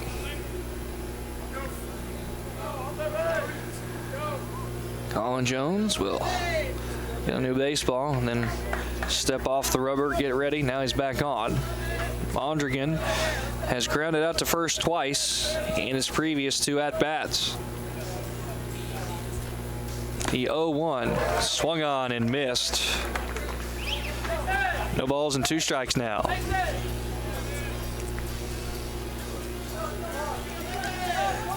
Shortstop Alex Madera is right behind the runner Scott at second to try and hold him close. Also playing into the defensive shift Central Missouri has on Mondragon. Almost the complete overshift, but Madera still on the third base side of second. Sinks is in shallow right field. The 0-2 swung on and missed. A 2-seam fastball dives out of the bat head path of Mondragon. So a 1-out walk, but that's all the Broncos get. To the top of the 7th, it's 9-2 Central Missouri. Back after this on the MIAA Network.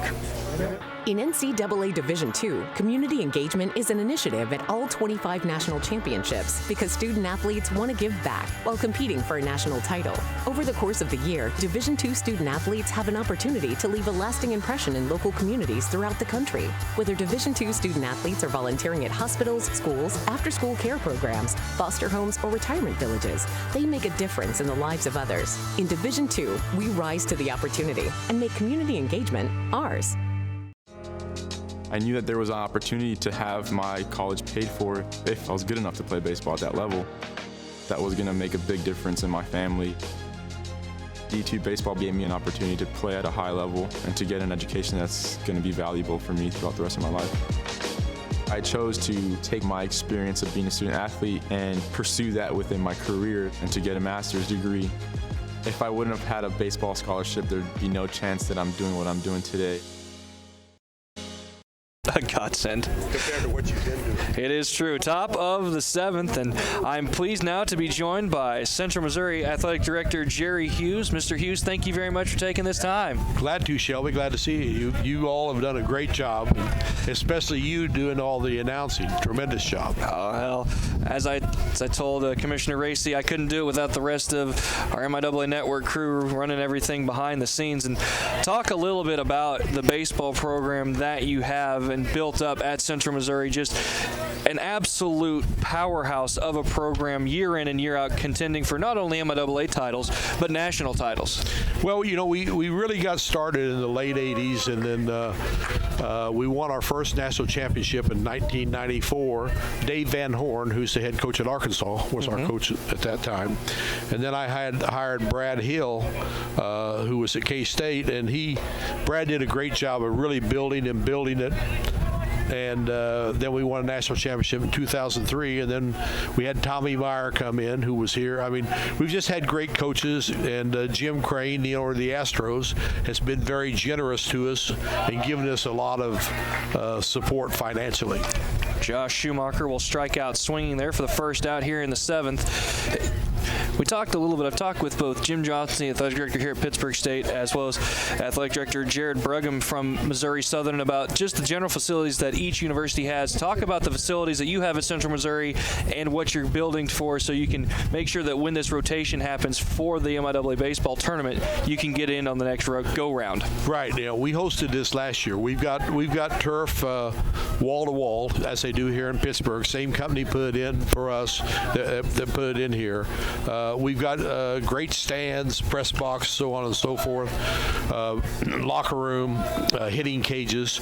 We're getting ready. We're on a fundraising campaign to add to those new locker room facilities, new clubhouse facility, add stands, and at a club similar to what you have here, right? But it's going to be one big open club. Okay.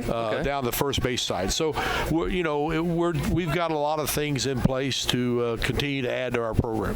Now talk about how the tournament last year affected you as a university as well as you as a community over there in Warrensburg. Well, Warrensburg is really a baseball town because of all of our success. We have great crowds all throughout the year, and having the tournament there, I can't remember what we were seeded, second or third, but we won the tournament, and that gives you a little edge when you're hosting it.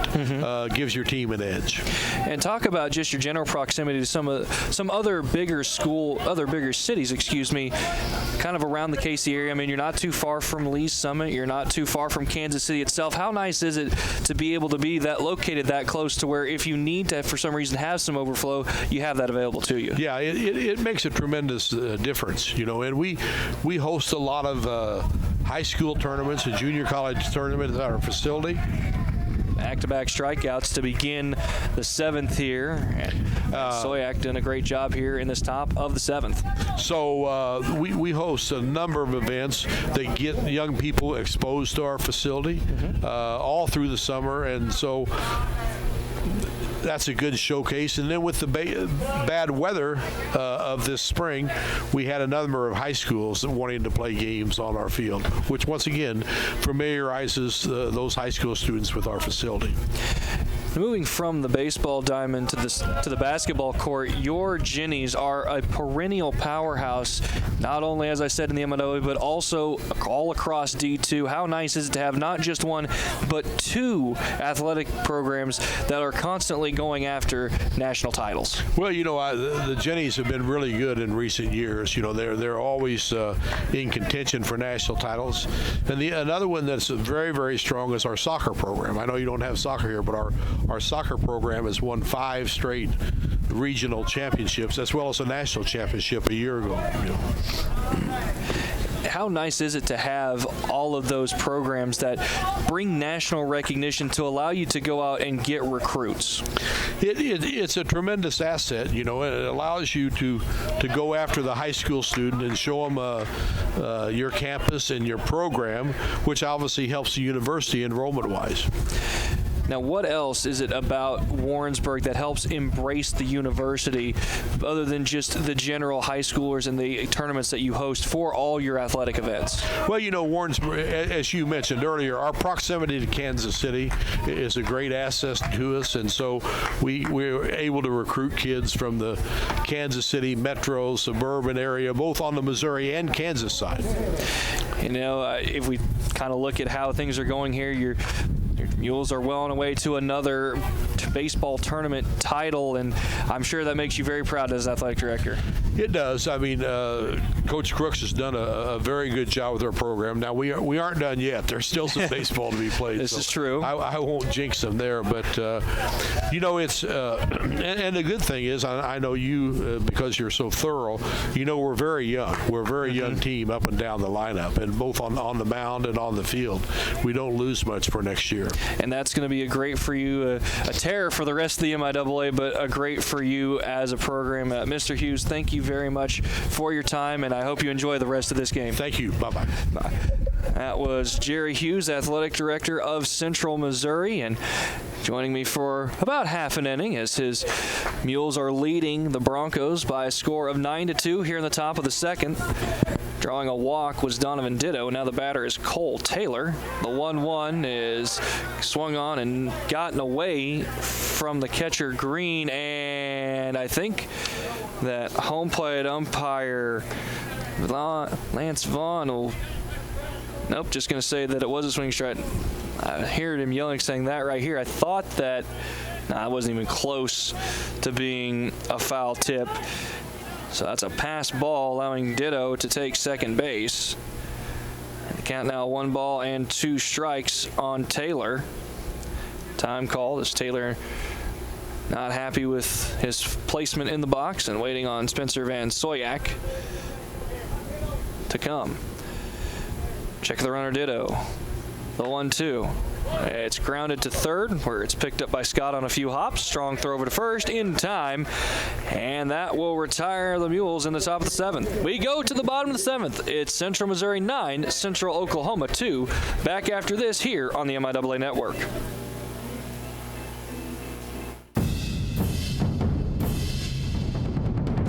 We've got our heads in the game, Our minds in the classroom, our hands in the community, and our feet ready for the world. We're a part of the NCAA Division II experience Using our skills, at our universities and in our communities. I chose the MIAA. I chose the MIAA. MIAA, the spirit of our communities. These are your teams, your players, your community of fans. This is where they play, where they practice, where you cheer. At every meet, every event, every game. Your community is passionate, dedicated, supportive. You know the tension of a close game and the thrill of the win. So while you're cheering, keep an eye out for anything out of the ordinary. If you see something suspicious, say something to local authorities.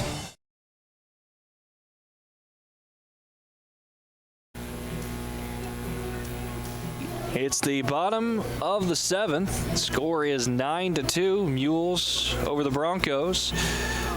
And coming out to start his second inning is Colin Jones. Jones in the bottom of the 7th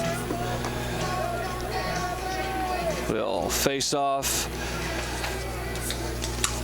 against the 5, 6, 7 hitters for the Broncos, and Taylor Avila, the left fielder, followed by first baseman Paul Kropp, and then the right fielder Case Massner. Avila, they'll check a swing and watch a strike grab the inside corner. Avila hit a solo home run in his previous at-bat in the 4th inning. Tried to hit one there and came up with air.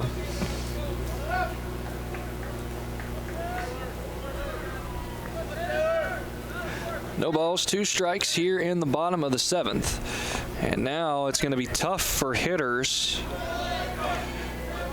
to pick up the ball out of the pitcher's hands, as the pitcher's mound is in shadow. You can see right there, corner of this new facility, casting a shadow over the left half of the infield, and it goes from shadow to light as it travels from the pitcher's mound to home.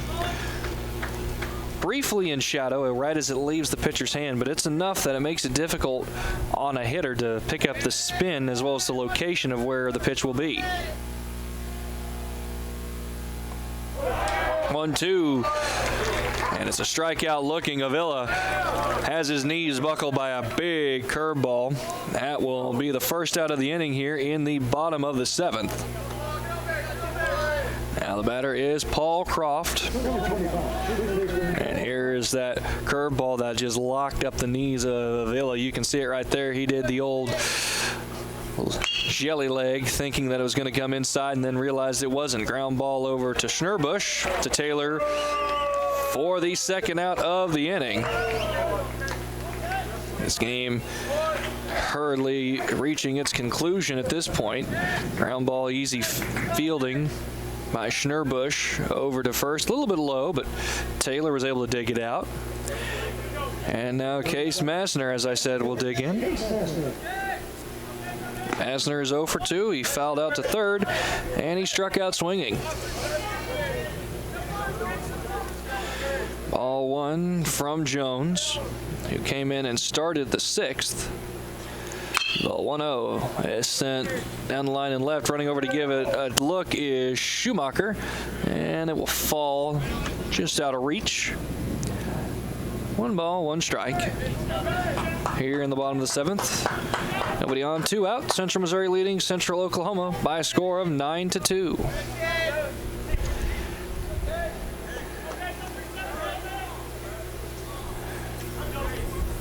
Colin Jones on the hill, gets the sign, kicks and fires, and that one will also be fouled, hitting the netting and then ricocheting almost to third base, where it's picked up by head coach John Martin and then tossed into Central Missouri dugout. Central Missouri dugout here on the third base side. So count now, 1 ball and 2 strikes. Jones will wind and deal, and that's a curveball, back-to-back, strikeout looking. That bookends the inning. And 1, 2, 3 go the Broncos here in the bottom of the 7th. We go to the 8th. It's Central Missouri 9, Central Oklahoma 2. Back after this with the rest of the 2019 MIAA Baseball Championship game. In NCAA Division II, community engagement is an initiative at all 25 national championships because student athletes want to give back while competing for a national title. Over the course of the year, Division II student athletes have an opportunity to leave a lasting impression in local communities throughout the country. Whether Division II student athletes are volunteering at hospitals, schools, after-school care programs, foster homes, or retirement villages, they make a difference in the lives of others. In Division II, we rise to the opportunity and make community engagement ours. I knew that there was an opportunity to have my college paid for if I was good enough to play baseball at that level. That was going to make a big difference in my family. D2 baseball gave me an opportunity to play at a high level and to get an education that's going to be valuable for me throughout the rest of my life. I chose to take my experience of being a student athlete and pursue that within my career and to get a master's degree. If I wouldn't have had a baseball scholarship, there'd be no chance that I'm doing what I'm doing today.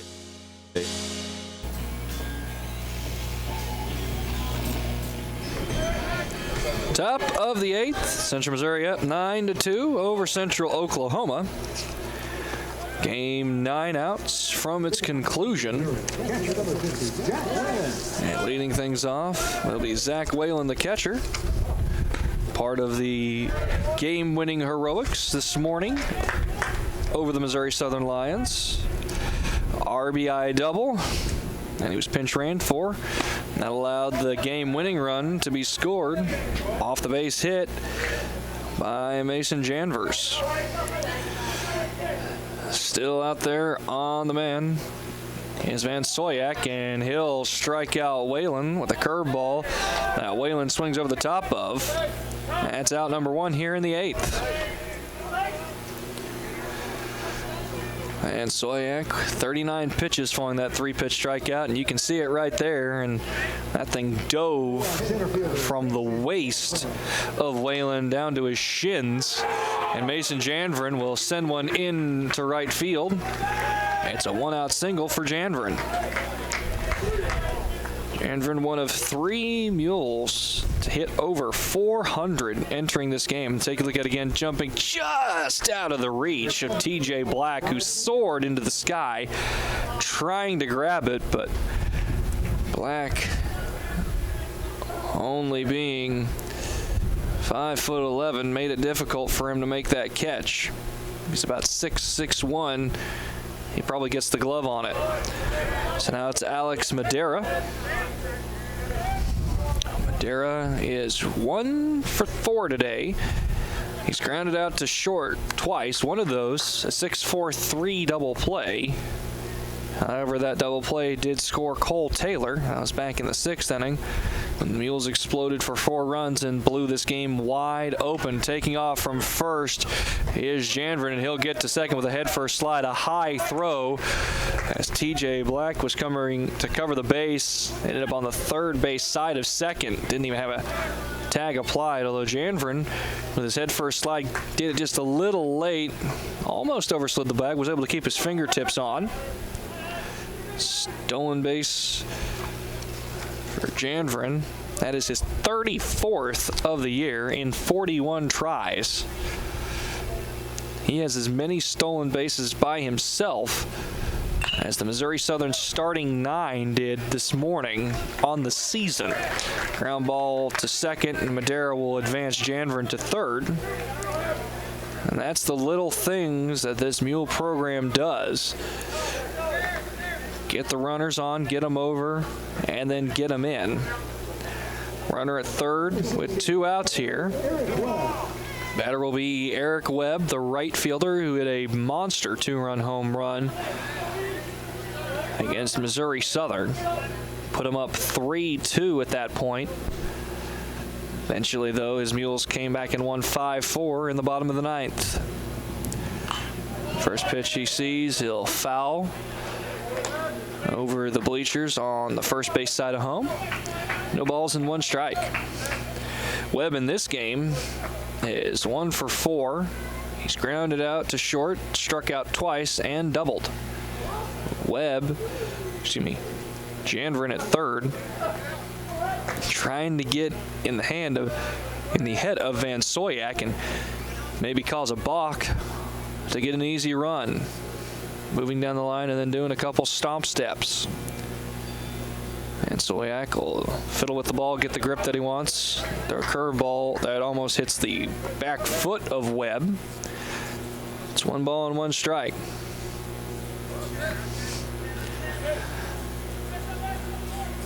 Shadows slowly creeping across the infield here at Al Ortolani Field, and if the game lasts that long, the lights are on. If we should reach dark, the 1-1 on the outside corner. 1 ball and 2 strikes. For the Broncos in the bottom of the 8th, it's going to be Green, Barrier, and Black scheduled. The 1-2, big curveball, nice block by Green, the catcher. And so it's 2 balls and 2 strikes with 1 on and 2 out here in the top of the 8th.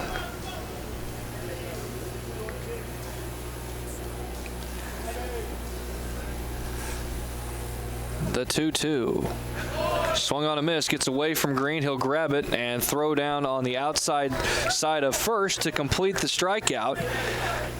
A 1-out single and a stolen base, but that's going to do it for the Mules in the top of the 8th. We go to the bottom of the 8th. It's Central Missouri 9, Central Oklahoma 2. Back after this on the MIAA Network. My path to a college degree would have been completely different had I not run Division II cross country for the University of Mount Olive. Having an athletic and academic scholarship was key for my success. Our coaches were really helpful with balancing out my academics and athletics. I decided to attend graduate school because I wanted to become an athletic director. Receiving the postgraduate scholarship through the NCAA provided me with the flexibility to choose the school that I wanted. So now I know that I can accomplish any goal that I set for myself. Being a champion takes more than talent, more than the perfect pass, more than using your head. Being a champion takes the spirit to always push harder, the ability to overcome any hurdle, and the fire to be the best. Welcome to Division II, where the pursuit is yours to create. And the question isn't, can you do it? It's, will you?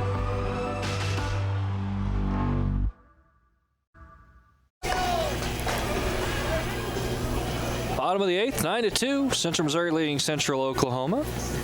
A It'll be Carson Green, Drew Barrier, and TJ Black, the 3 scheduled hitters for the Broncos here, as they try to mount a very late comeback and win this championship from the Mules.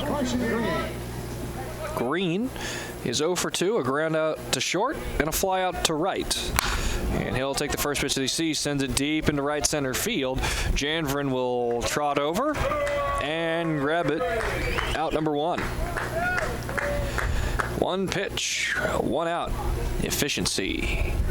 Colin Jones on for his 3rd inning of work. Here you can see it again. Just a nice routine fly ball out to center field. And I'll bring up Drew Barrier, who's playing center field today as opposed to his standard right field. Ground ball to the middle. Madera, nice little jump catch and a throw over to first in time for out number 2. 2 pitches, 2 outs. And that's a nice read there, knowing how the ball will bounce off the turf by Madera. He positioned himself well, gathered, jumped, so when he came down, he was in a good throwing position and cut down Barrier. Now it's TJ Black, who scored one of the 2 runs for the Broncos today. Strike 1, and it was all the way back in the 1st inning. He hit a single, stole second, went to third on a throw and a ground out to third base by Kyle Crowell. And on that same play, the first baseman Cole Taylor tried to get too greedy and cut down Black, but Taylor's throw went up the left field line and outside of the reach of Alex Madera, who was covering the base, and that allowed Black to get to his feet and scamper home.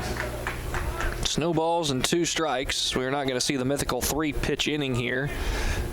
TJ Black took a strike to make sure of that. Bottom of the 8th. No balls, 2 strikes, 2 out, and slap foul. We'll reset and do it again.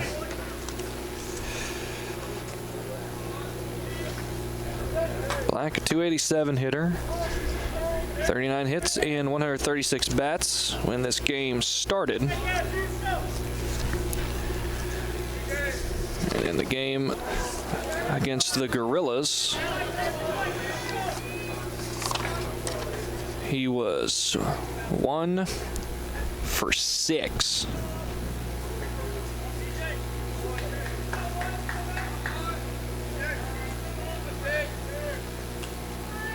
Excuse me, 1 for 5. A single in the 6th. He later came around to score on a walk. Outside of that, a couple of ground outs and a pop out. The 0-2. Swing and a miss, blocked by Whalen behind the plate. Steps in front of home. Throw down to first, complete the strikeout. 1, 2, 3. The Broncos go down here in the bottom of the 8th. We head to the final frame. The score, Central Missouri 9, Central Oklahoma 2. Back after this on the MIAA Network.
It is the top of the 9th.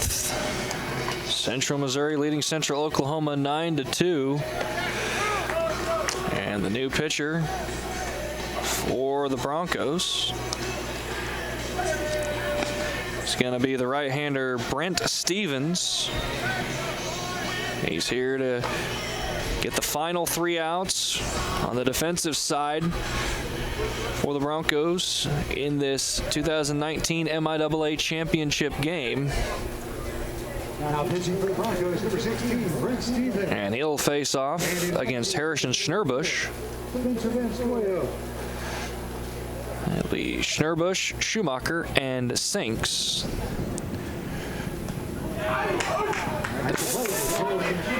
And Schnurbush will be hit by the first pitch. Head on down to first.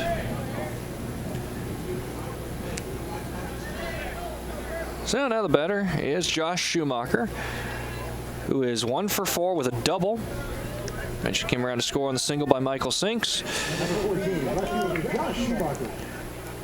He also struck out in the 7th. Schumacher sends it into shallow left field, and playing it on a hop is going to be Avila. First 2 runners reach for the Mules here in the top of the 9th. And Avila could have made that catch, but he saw his third baseman, Scott, heading out, and so he didn't do it.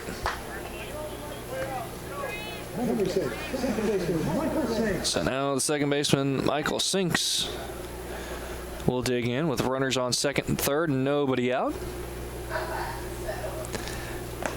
He'll watch a curveball miss on the inside. Ball 1.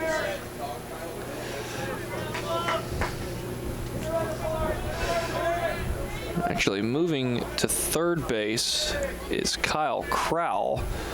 Can't see who the shortstop is now for Central Oklahoma. Not on the same page are Stevens and the catcher Green, so Stevens will step off and they'll reset. 1 ball and no strikes, 2 on, nobody out, top of the 9th.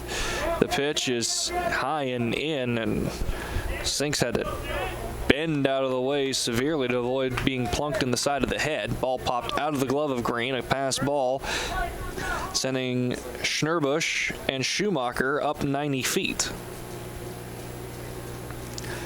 And now Green, as well as Central Oklahoma's pitching coach Todd George, will have a conference about how to get these final 3 outs, because the game will not move forward until he does. He'll stay in the top of the 9th forever. Forever, to quote the Sandlot. 2-0 on Sinks. Michael Sinks, 2 for 3, 2 singles. He scored 2 runs. He has struck out looking.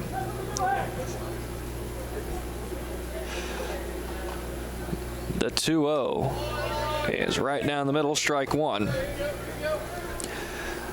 Almost the entire distance between the pitcher's mound and home plate covered in shadow.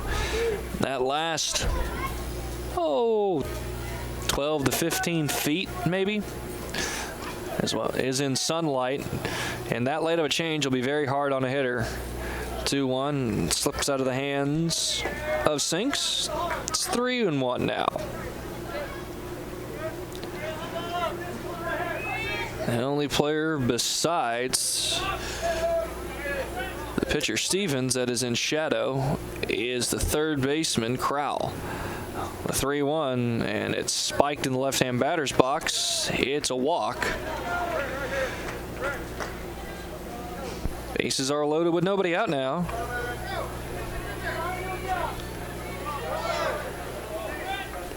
Batter will be Donovan Ditto, the designated hitter.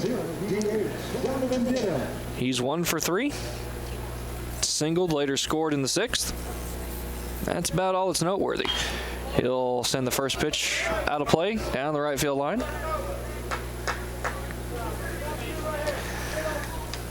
Ditto flew out to right and has drawn a walk. Also grounded out to first. That rounds out his other 3 plate appearances.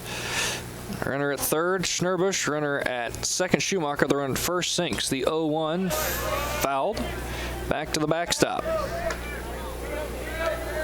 No balls and 2 strikes here in the top of the 9th. And after this, it'll be the the first baseman, Cole Taylor. The 0-2 sent into center field, where it's grabbed by Barrier, sac fly. Tagging and scoring from third is Schnurbush. Tagging from second and advancing to third is Schumacher. Considering going from first to second was Sinks, but he'll hold off. So now there's another runner at 90 feet from scoring with only one out. The score is 10-2 Central Missouri.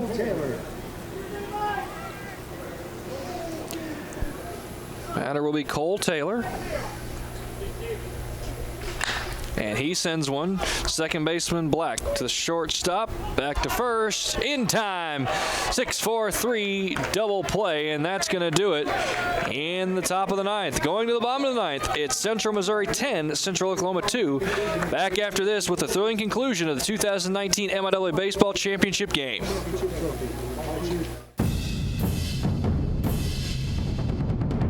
We've got our heads in the game, Our minds in the classroom, our hands in the community, and our feet ready for the world. We're a part of the NCAA Division II experience. Using our skills at our universities and in our communities. I chose the MIAA. I chose the MIAA. MIAA, the spirit of our communities. These are your teams, your players, your community of fans. This is where they play, where they practice, where you cheer. At every meet, every event, every game. Your community is passionate, dedicated, supportive. You know the tension of a close game and the thrill of the win. So while you're cheering, keep an eye out for anything out of the ordinary. If you see something suspicious, say something to local authorities. Bottom of the ninth, 2-3-4 hitters. Scott, Crowell, and Mondragon coming up for the Central Oklahoma Broncos as they will try to make a very difficult comeback, being down by 8 in the bottom of the ninth. Now's a good time to say a hearty thank you and shout out everyone who has worked on this championship tournament production on the MIAA network. Various Pitt State alums, Sam Clausen, Josh Lettner, Matt Lamb, John Eastman, as well as Shane and Rebecca Langford. We also had some PSU faculty, Dr. Troy Como and Mark Thompson among them.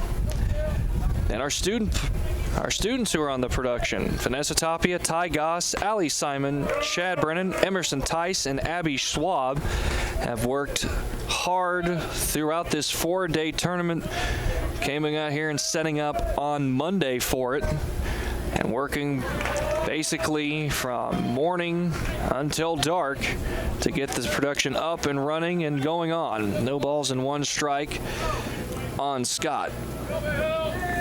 Additionally, I'd like to thank Jim Johnson, the Athletic Director of Pittsburgh State University, Jerry Hughes, Central Missouri Athletic Director, Jared Brugman, Missouri Southern Athletic Director, Chris Kelly, the Associate Athletic Director for Strategic Partnership, and Commissioner Mike Racy for giving their time throughout these last few days to come up and give some interviews as to what the tournament is like, what they've seen, and how the tournament can impact their various communities, and how the league looks going forward in not only baseball, but the rest of their athletic and academic endeavors. The 1-2 is sent into center. It's going to one-hop in front of Janvrin, and it's a leadoff single for Scott in the bottom of the ninth. Also, a general shout out and thank you to the Pittsburgh State Athletic Department for giving us one of the suites here in the newly constructed baseball facility to set up and use for our control room, as well as giving me my own little corner where I can set up my table and do the broadcasts. Batter now is Crowell. He sends it deep into right, running over to get a look as Webb finds the wall, sliding and unable to do so. Eric Webb knew he was getting close to the wall and figured his best chances to try and get a sliding catch. And also brace himself in case he didn't make it. Take a look at it one more time. Made a sliding attempt and just couldn't quite get to where he needed to be, but he had his feet bent so he could use his legs as a bit of a spring to cushion his blow. No balls in 1 strike on Crowell. The 0-1. Inside 1 ball, 1 strike. And since it's Mother's Day, I'm going to give a shout out to my mother, Jody White. Thank you for supporting me throughout all these years, especially now that I've made a very late decision to go into broadcasting. Shout out to my wife, Kate White, giving up all the time that we normally spend together the evenings on Thursday and Friday, as well as this weekend, so I can pursue my passion and profession to call athletic events, and specifically baseball. 2 balls and 1 strike here in the bottom of the 9th. Runner on first, nobody out. And the batter is Kyle Crowell, who is 0 for 3, grounded out to third twice, and is flown out to right. The 2-1. That'll be fouled out of play. 2 balls and 1 strike. Another shout out to Bethany Bowman for the post-game interviews that she does for the MIAA Network, sending out on their Twitter live stream, as well as joining our production this Championship Sunday to let us broadcast them live on the MIAA Network. The 2-2, check swing on the inside, and Crowell will hold off. Count is now full. It takes a village to pull off a production like this, and we appreciate each and every one of you who have tuned in over the 4-day period, giving us a bit of your time to watch your universities play, and hopefully you've enjoyed it. The 3-2 is sent into right field. Webb will camp under it and grab it with one hand. That's the first out in the bottom of the 9th.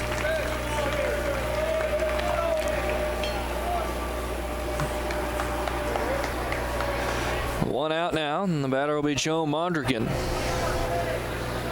Excuse me, it'll be a pinch hitter for Mondragon. And it's actually going to be Spencer Van Soyak, it appears.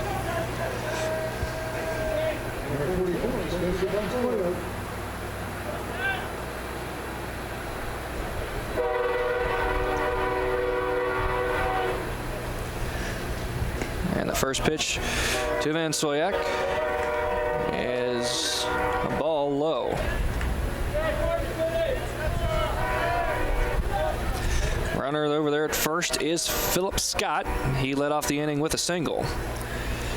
Defense in double play depth. Mules looking to close out this 9th inning and win 10-2, completing the baseball title sweep, having already won the 2019 MIAA regular season championship, wanting to add the tournament championship as well, and join the Central Oklahoma Lady Broncos softball team, pulling off the double feature. Fly ball out to left, grabbed by Schumacher, and now the Broncos are down to their final out here in the bottom of the 9th. Score 10-2. Runner over at first, Philip Scott. Batter, the left fielder, Taylor Avila.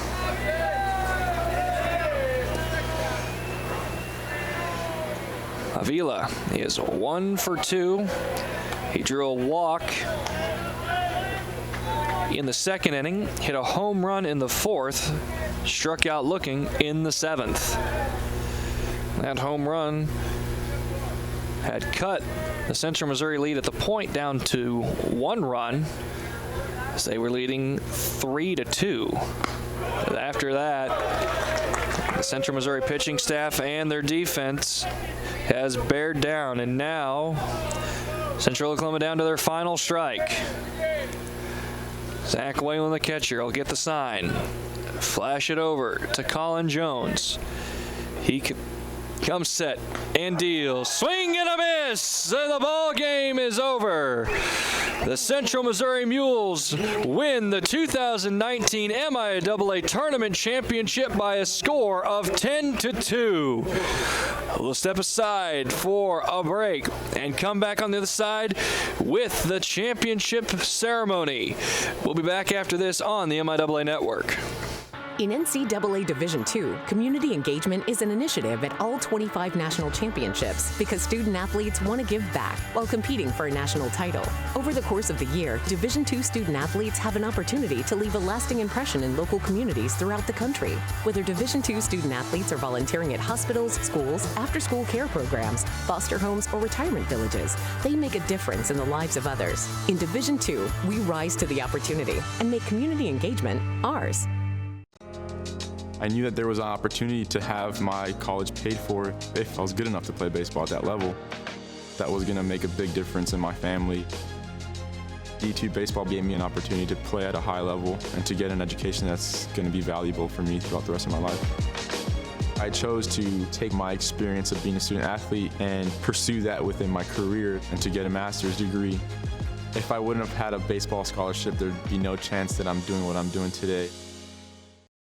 In NCAA Division II, community engagement is an initiative at all 25 national championships because student athletes want to give back while competing for a national title. Over the course of the year, Division II student athletes have an opportunity to leave a lasting impression in local communities throughout the country.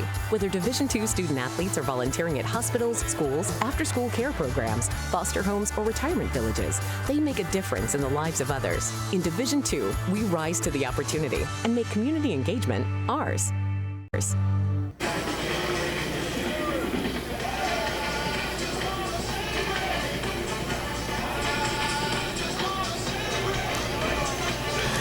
We're back here at Al Ortolani Field. The final of the 2019 MIAA Championship game. The Central Missouri Mules are victorious over the Central Oklahoma Broncos by the score of 10-2. And gathering at home plate, they're donning their championship t-shirts and hats, getting ready to be given the trophy by the commissioner of the MIAA, Mike Racy.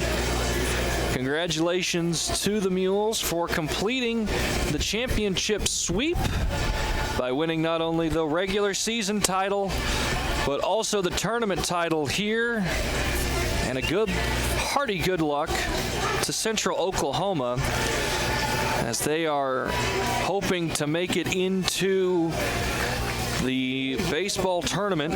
And we'll turn it over now to the PA announcer to announce the congratulations. And now at home plate, Commissioner Mike Racy will present the champion trophy to the 2019 MIAA Baseball Tournament champion, Coach Kyle Crooks and the Central Missouri Mules.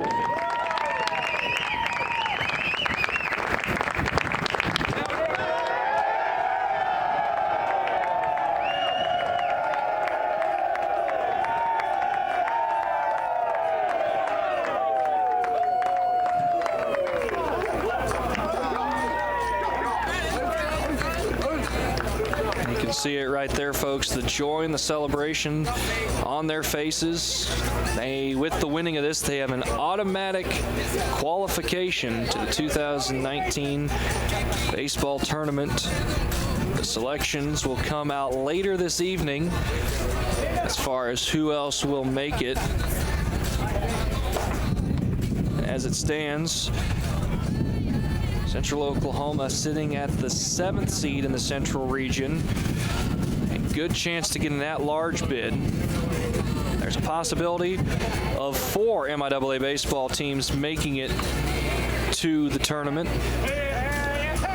There's the first run and first of 2 runs scored by the Broncos. That was way back in the first inning. TJ Black coming around to score from second base on the ground out to the third baseman Schnurbush. And a slide around.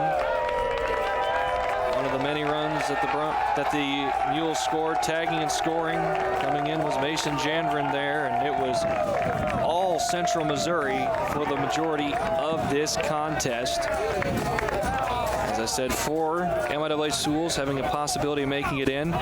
Central Missouri already in, but But Missouri Southern was the 6th seed in the Central region, Central Oklahoma the 7th seed, and Pittsburgh State the 8th seed. So chance that all 4 get in, depending on how the rest of the Central shakes out. And Central Missouri has a very good chance to host the Central region here in the coming days and weeks. So with that, we'll step aside for a brief break and come back on the other side, where Bethany Bowman will have a few interviews with a couple of the victorious Central Missouri Mules back after this break here on the MIAA Network.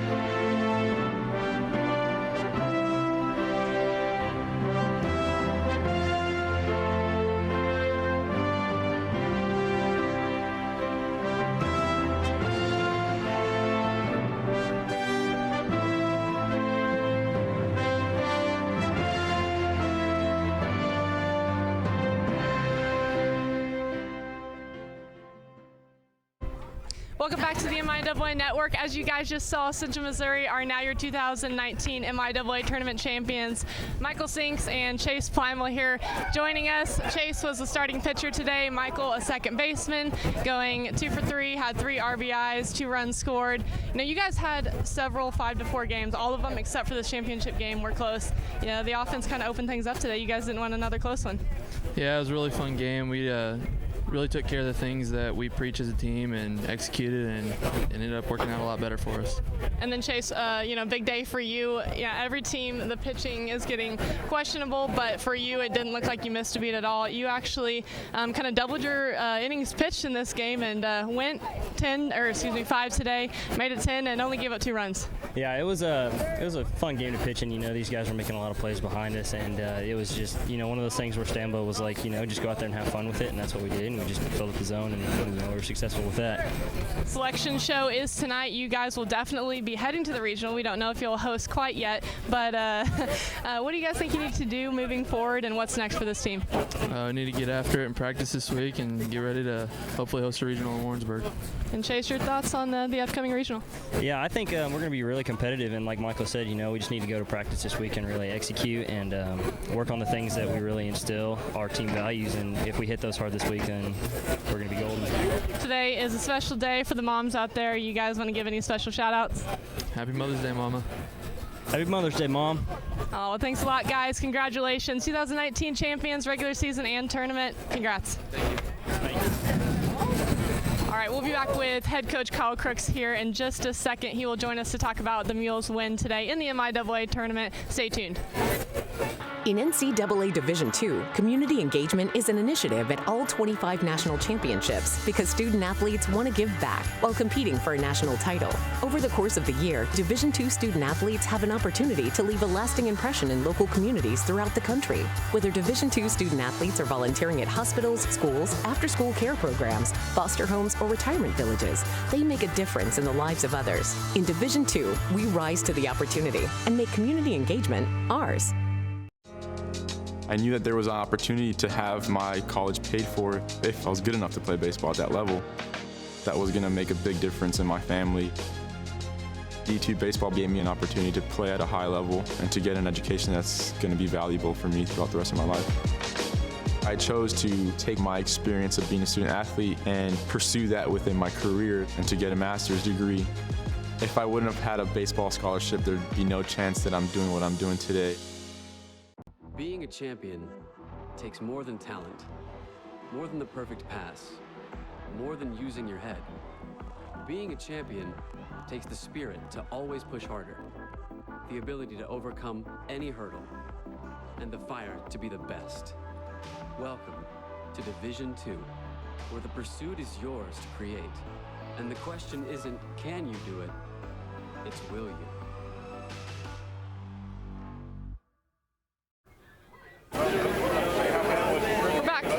MIAA Network. Kyle Crooks, actually, head coach, had to go up to radio and take care of some things, but we have Damian here, assistant coach for the Mules, and just want to talk a little bit about that win. What did you see from these guys?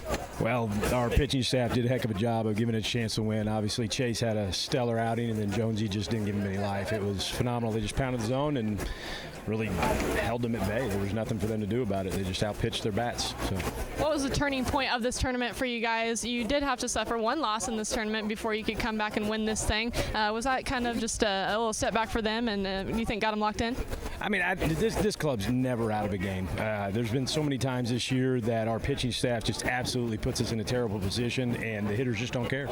They just believe in each other, and they make plays down the stretch and swing it when they need to. So our catcher has just done a phenomenal job all year, Zach Whalen. He comes up with a big hit to tie the game, and then obviously Mason Jammer walks off Moso, and that was really the turning point. I don't think you could stop the momentum after that. So you guys were definitely on a roll this championship game. Opened up with the offense getting hot, and like I talked to your players about, these previous games had all been pretty close. But I was a little disappointed with the excitement coming out of the dugout. But what I will say is it just looks like you guys expect to win. Absolutely. I mean, it's standard. That's number 27 on the year. I can't even tell, or 27 in the history of the program. I can't even tell you how many of that is tournament wins. But we just like the idea of hogging the hardware. There's an expectation in our program, and go out there and compete every day and bring home the trophy. That expectation continue here through the regional? Absolutely, absolutely. It's disappointing if you don't find yourself in a regional. It's disappointing if you don't find yourself hosting, and I think we've set ourselves up to do just that. So. All right. Well, congrats to you and the Mules Ball Club. Great job, Coach, and enjoy this win. Absolutely. Thank you. Thank you. Well done by you guys. All right, well, that was the Mules winning the 2019 MIAA Baseball Championship. Thanks again for tuning in on the MIAA Network, and make sure you continue to check out all things MIAA. Bring your A game.